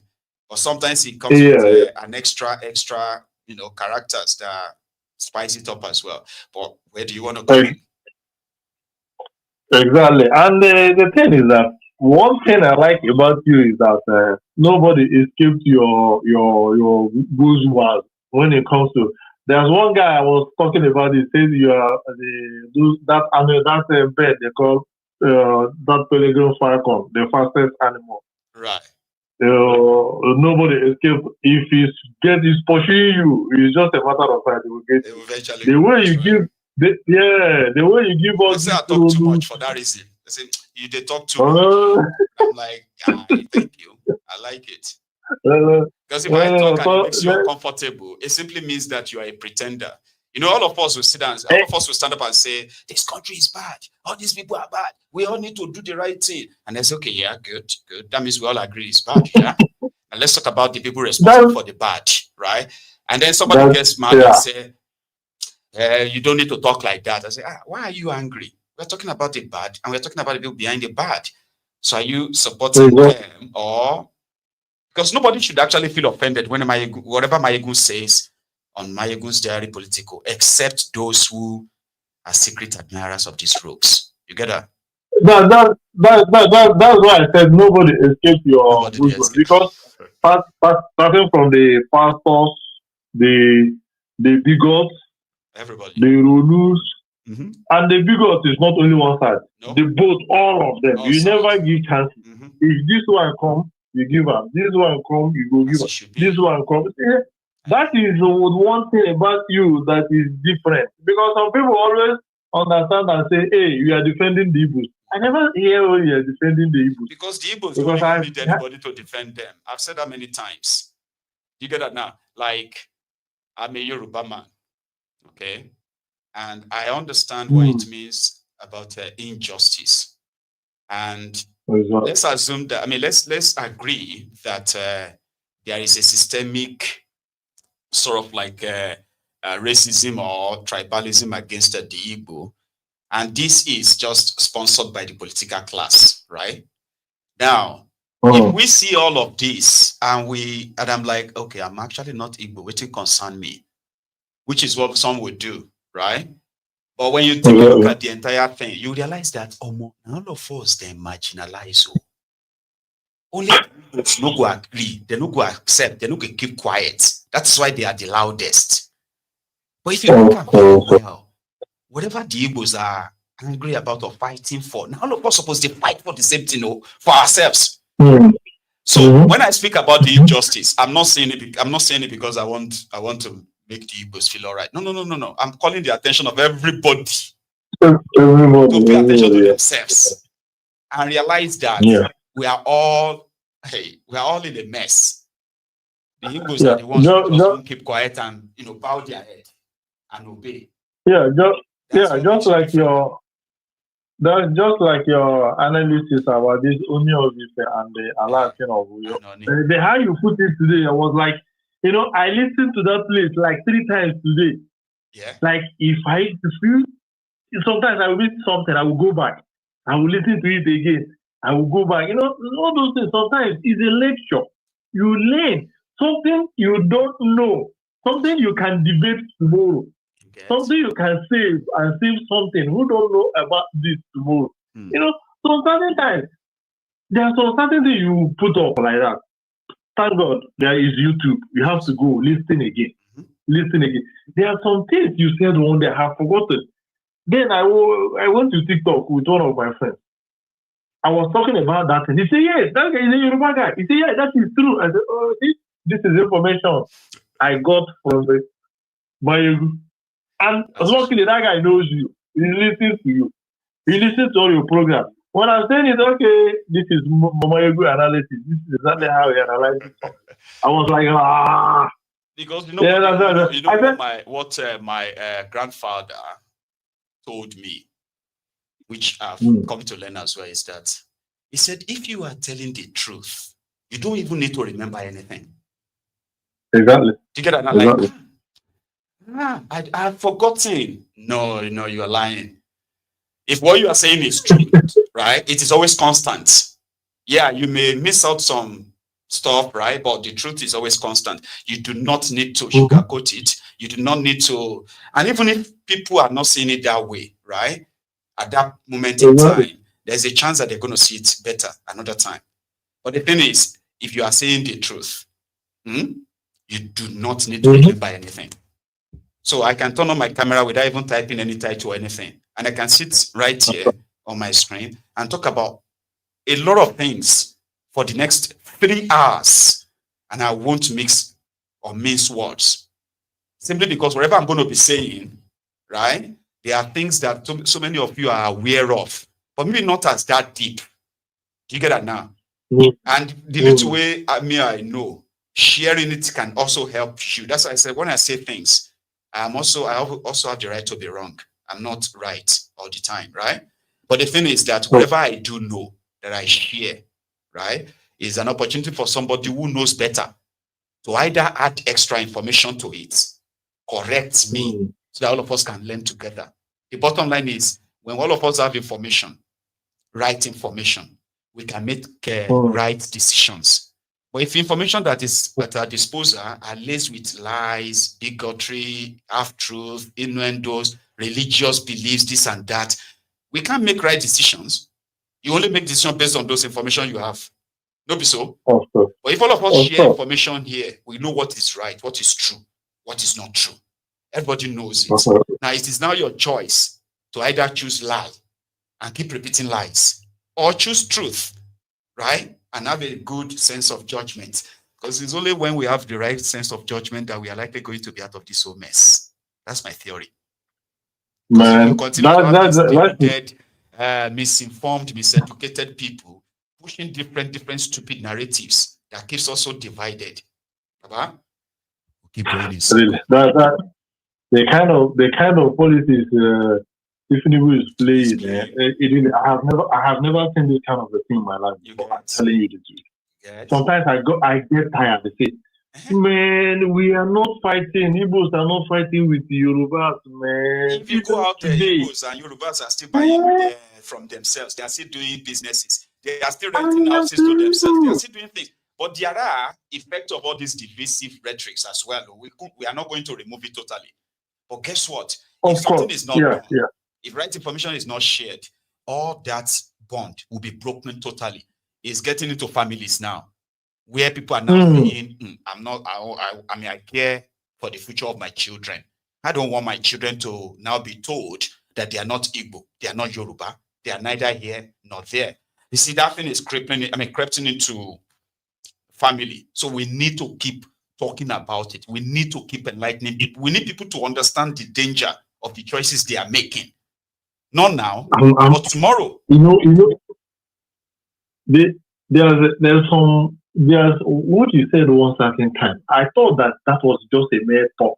It wasn't. Could you imagine that I went to TikTok? One guy repeat that he said it's better Fulani herdsmen to be killing them than an woman to be a president. I thought that that was just that one guy repeated that kind of a thing again on TikTok. Everybody was like, man, are you crazy? Do you know how many of us are you? Do you know how many Yorubas because of politics and also very shocked? But you know the problem with some of us is that majority of us are not really that interested in trying to correct all these guys on social media. We just keep quiet. And that our silence has made these mofos, right? Almost like the voice of the Yorubas now. Everywhere you go to, they say Yorubas this, Yorubas that. And guess what? Those who have actually lived, grew up, who lived in Yoruba land, lived with Yorubas, grew up in Yoruba land, they didn't have such experiences when they were growing up. Never. Never. That's not the Yorubas they grew up with. But they are all seeing these things now because most Yorubas are keeping quiet, ignoring. Right? Of course. Being quiet. Of course, that is it. And we don't want because I lived with them in Lagos. I play football with them in Lagos. I go everywhere with them in Lagos. Okay. I have never been discriminated. I have never had any other thing like that. I live in Bar. I live in Ojo. I was with two of my friends 2 days ago, right? And then we were talking, and my friend now played one very old Fuji music, Sonny T. Sonny T is an Igbo boy, was an Igbo boy, but he was born and raised in Mushin. He became a Fuji musician, popular and all that. And not until when they say Sonny T is not Yoruba or so, right? Among Naton Fuji, sure you get. So then we're now having that chat like, Baba, back then, those who are the fighters, because Sonny T was like a good boxer, and he was also a Fuji musician. So while others were aspiring that they want to be rich, they want to have he just loved his own hood life. He could sing, he just want to enjoy himself, right? Now, those who were around him at the time, guess what? They were Yorubas. They were his boys. Those who were guiding him, protecting anytime. In Mushin that time, they were Yorubas. There was nothing like Igbo this, Igbo that. So I was now asking this, my friend said, Baba, that used to be our childhood, though. Baba, can we ever have anything like that anymore again? right? I'm telling you, For an Igbo man to start thinking Fuji and everybody will embrace him without admitting that he's an Igbo. For an Hausa or Fulani to actually be cosplaying the Yoruba sort of like genres of music or whatever, that used to be something that we fancy a lot. That nobody cared about whether your Igbo is this or that. I said, could we still have that anymore? He said, no, we can never have that anymore. The last thing for Nigeria is going to be to break up that contraption. That we can't have that anymore. I'm telling you. There is no chance that we go back to that place anymore. And that is what we have been. That's what we have been advocating. You always talk about regional government. Really, that's what I have. At least if we don't break them up, what would do? Everybody go back to their region, run their things from there. Exactly. There's some certain things I see, man. I really don't, man. Let it be regional. At least, if anybody is behaving in my side, I will tackle up. Not be say if Tinubu they behave. If I tackle up, one person you see I don't like it. Because that's why they tackle up. It's not about Yoruba. It's Tinubu I am attacking. His administration, not Yoruba. Because in administration, they affect Yoruba. They affect everybody. Like Boko Haram affected everybody. And if somebody beat a Peking, constantly they tell her how to cry. How to cry. No one is on there. You can't. The Peking must, so you must shout. It's a shame. Sometimes I tell my friends, because most of my friends, as I'm here in Yoruba, I always say them, if I say something like this, I'm talking to Tinubu and his administration. And you have every right to. Tinubu is the president of Nigeria.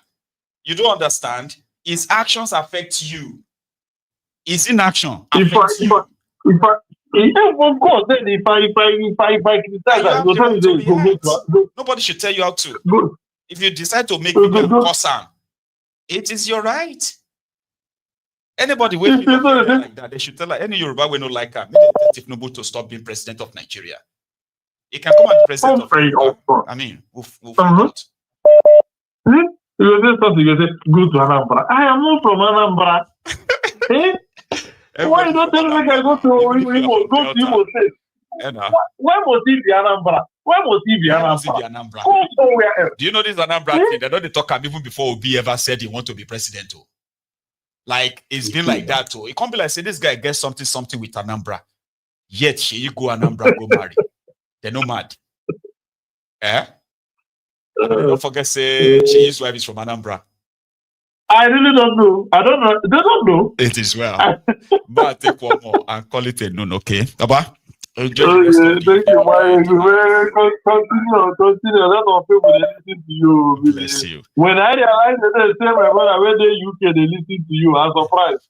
Now you took the mess up. When they see my brother did say everything. And they just surprised. Say the guy they sit down for 1 hour, they listen to your program. Somebody where they busy.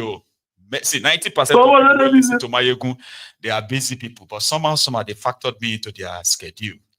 Trust me. The guy, they lecturer in the university in London. Yeah. I'm telling you, I don't know this is where they talk. In the user, they teach. Trust me. Bless you. Say me well to him when you hear from him again, okay? So I say hello. Exactly. Take for my afternoon, Baba. Enjoy your night, okay? If you sleep off and the alarm no wake you at 4, you've done well. You've actually made that known. Just so you know. Have a good one, Baba. Yes, sir. See, I'm going to finish my story later this evening. Like, I'm going to finish the rest of the stuff this evening. But this caller was big before the last caller, but the call got kind of like a cut off. So he's back. Here. Hello. Yeah, I'm back because I'm calling you now for the 17th time. Thank you very much, Mr. Mayego. Good afternoon. Good afternoon, Mr. Mayego. I didn't give up. How are you, sir? I didn't give him. I'm fine because I have somebody by me who wanted to ask you a question, actually. Oh. You know, but he has gone. He has left. But it's no problem. He left his question by me. I want to ask you that I saw, or that we saw on the YouTube, that the Boko Harams in the northern part of the country, they are importing guns, sophisticated machine guns into Nigeria. And we also saw some videos of very heavy military armor cars with bulletproof, you know? Right. Do you know how these people do that? Well, I have no idea of this particular information, but based on the publicly available information about how gun runners run things, here is my own sort of like a verified version that you two can work on too, right? So when it comes to the weapons, gun runners who are mostly Westerners, right? They have ways of getting paid and how they supply the weapons. So one of their ways of supplying their weapons is by doing drop-off. We have had instances where unmarked, or better still, unnamed aircraft, like choppers, have been spotted in the thicker forest of Sambisa, for example, twice, right? Dropping what people considered as, weapons. And when it comes to vehicles, vehicular parts, I believe that most of the vehicles that you will see in the hands of these terrorists, especially Boko Haram, they were vehicles they took from Nigerian army, Chadian army, Nigerian army, and what have you, because they are also very much present in Cameroon, Chad, Niger, and Mali, right? So they also engage in the military there. They take their weapons. So then another way they get their weapons is when they attack armories of the military. When they kill the military guys, they destroy most of their weapons and they take some. So these are the few known medium, because we don't have full evidence, but we believe that the theory makes sense that the gun runners, most of them don't get paid in cash. They get paid with mineral resources, in which most areas where you see the terrorism in Nigeria, where they are actually really very strong, they are mineral-rich areas where illegal mining are going on. And Chinese, especially Chinese, have been spotted in these areas severally. I'm saying this because these are open, publicly available information. You get me now? So there are some payments. It is also believed that when you take a look at the terrorists, I mean, some of them that have been apprehended, either by the locals or even the authority, right? We've discovered that this couldn't be those who have collected trillions of naira from Nigerians and Nigerian government as ransom. So they must have other sponsor behind the scene that actually takes the money from them and supply them weapons. So these are just most of the info I can give, and they are openly available, right? They're openly available, okay. Where you can even get point out where all these incidents happened, like areas where they dropped weapons in the forest, or they attacked the armory of the country. Nigeria have suffered that in their hands like about 15 times. They've emptied Nigerian armory several times, right? So, anyway, any other thing there? No, it's just cool, because I was thinking that you can just import or export some stuff into Nigeria just like that. Import some stuff into. Don't. Yeah, because when you see these things on, So what there are, you see how the gun runners. Okay, maybe I should tell you again how the gun runners themselves get their guns, right? From the publicly available information. For example, when Gaddafi fell in Libya that year. So what happened then was that most of the major armory, in fact, it was recorded that they had more guns than human beings in Libya at the time. Wow. That simply means that there was a chance that over 60 million AK-47 guns and other kind of ammunitions left Libya.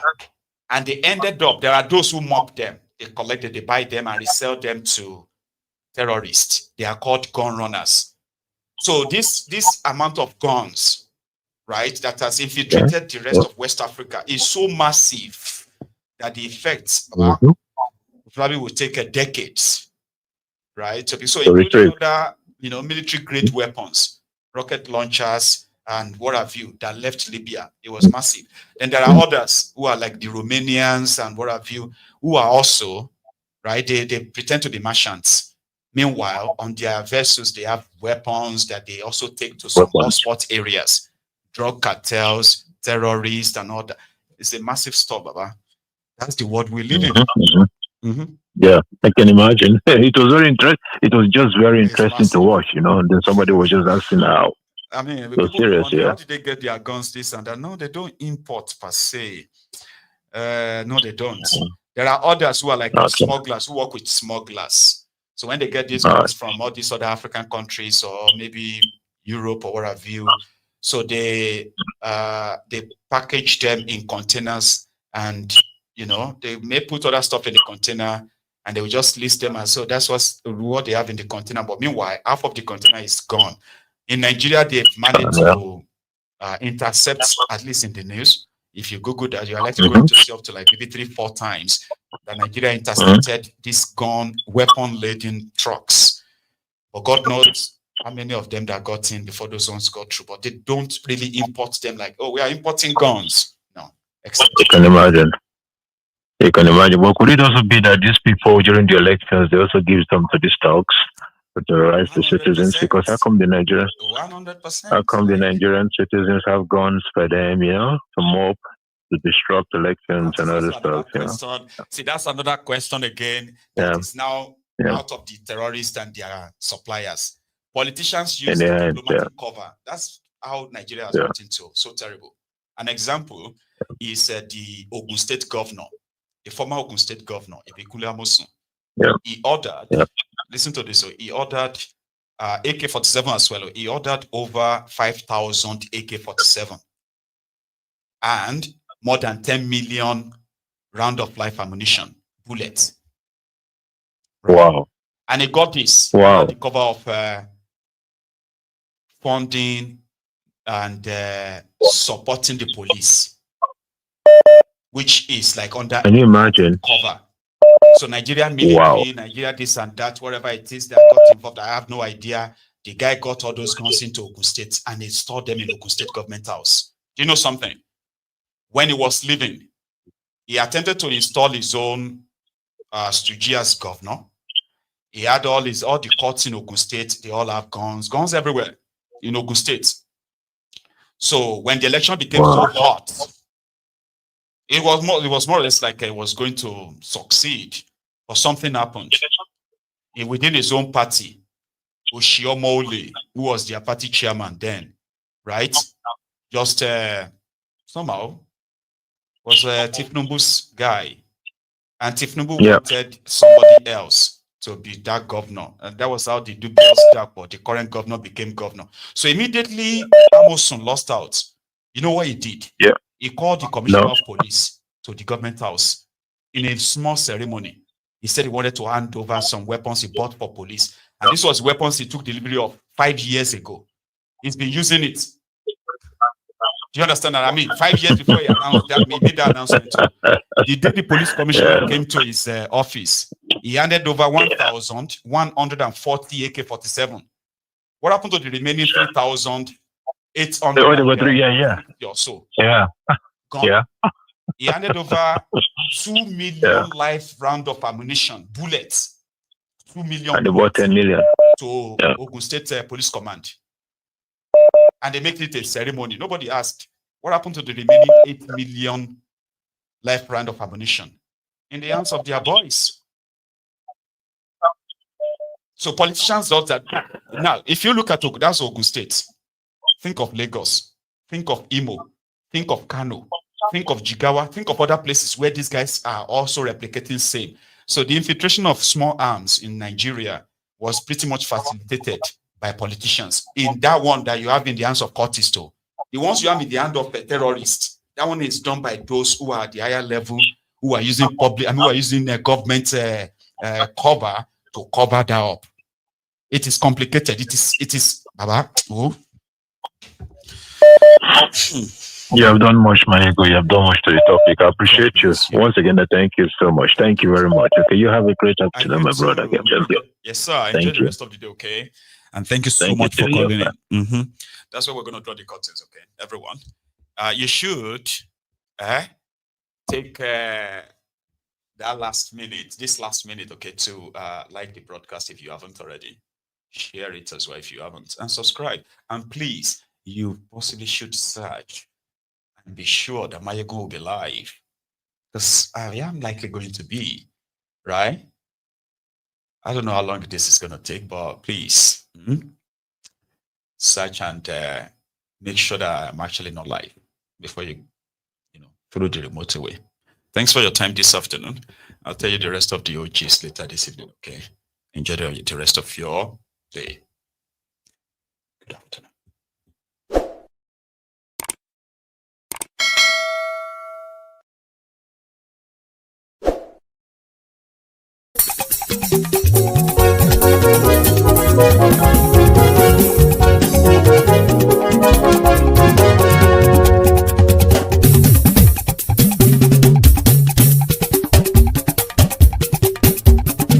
Mayegun làwa mọ̀ làmọ̀ tó dòdòdò.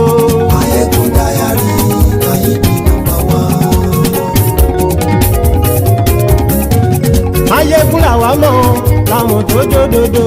Mayegun dayari Mayebi number one. Mayegun ti dé o ọ̀rẹ́ ara ìlú. Mayegun dayari Mayebi number one. Lórí Facebook lórí YouTube. Mayegun dayari Mayebi number one. Gbogbo bó ṣe ń lọ ni Mayegun já wa sí. Mayegun dayari Mayebi number one. Àṣírí ọ̀jẹ̀lú kì í bò níbẹ̀ o. Mayegun dayari Mayebi number one. Bó bá ṣe eré àní Mayegun máa wí. Mayegun dayari Mayebi number one. Ó sì tún ṣe eré wàá gbọ́ níbẹ̀ o. Mayegun dayari Mayebi number one. Mayegun dayari politico. Mayegun dayari Mayebi number one.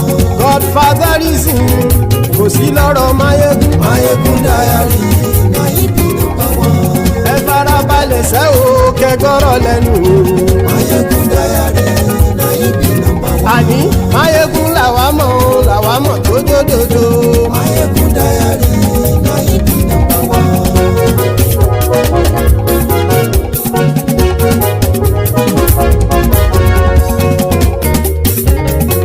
Àní ẹ̀sùn ràkì. Mayegun ti dé. Mayegun ti dé. Ọ̀jẹ̀lú ẹ̀sùn ràkì. Mayegun ti dé. Àní ẹ̀sùn ràkì. Mayegun ti dé. Lórí Facebook. Mayegun ti dé. Àní ẹ̀sùn ràkì. Mayegun ti dé. Lórí YouTube. Mayegun ti dé. Àní ẹ̀sùn ràkì. Mayegun ti dé. Bọ́ bàbá gbé wúrẹ́. Mayegun máa wí. Àní ẹ̀sùn ràkì. Mayegun ti dé. Ijó ìgbádìyẹ. Mayegun máa wí. Àní ẹ̀sùn ràkì. Mayegun ti dé. Bí pẹ̀sìdó bá rúfin o. Mayegun máa wí. Àní ẹ̀sùn ràkì. Mayegun ti dé. Bí gómìnà kówó jẹ. Mayegun máa wí. Àní ẹ̀sùn ràkì. Mayegun ti dé. Ọlọ́pàá ti ń darí bá. Mayegun máa wí. Àní ẹ̀sùn ràkì. Mayegun ti dé. Aṣòfin tí ń rúfin o. Mayegun máa wí. Àní ẹ̀sùn ràkì. Mayegun ti dé. Òkúra olóṣèlú. Mayegun máa wí. Àní ẹ̀sùn ràkì. Mayegun ti dé. Ọ̀jẹ̀lú ẹ̀sùn ràkì. Mayegun ti dé. Àní ẹ̀sùn ràkì. Mayegun ti dé.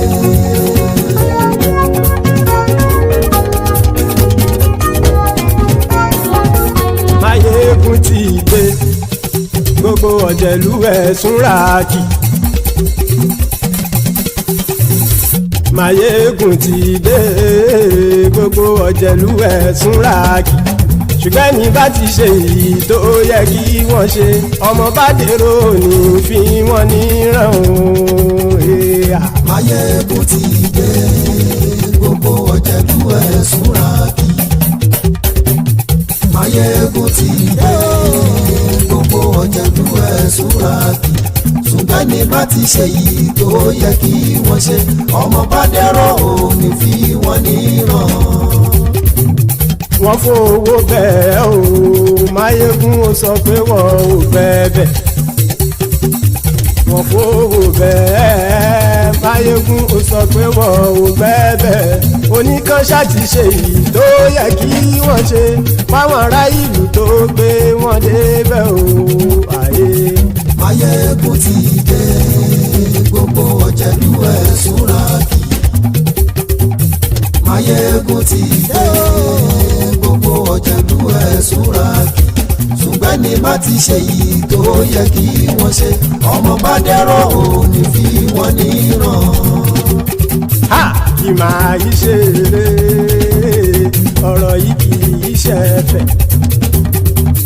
kì máa yí ṣe eré ọ̀rọ̀ yìí kì í ṣe ẹ̀fẹ̀ ẹni bá ti lè lẹ́bọ̀ lẹ́rù o ọmọ bá dèrò kàṣàyè tú wọn síta.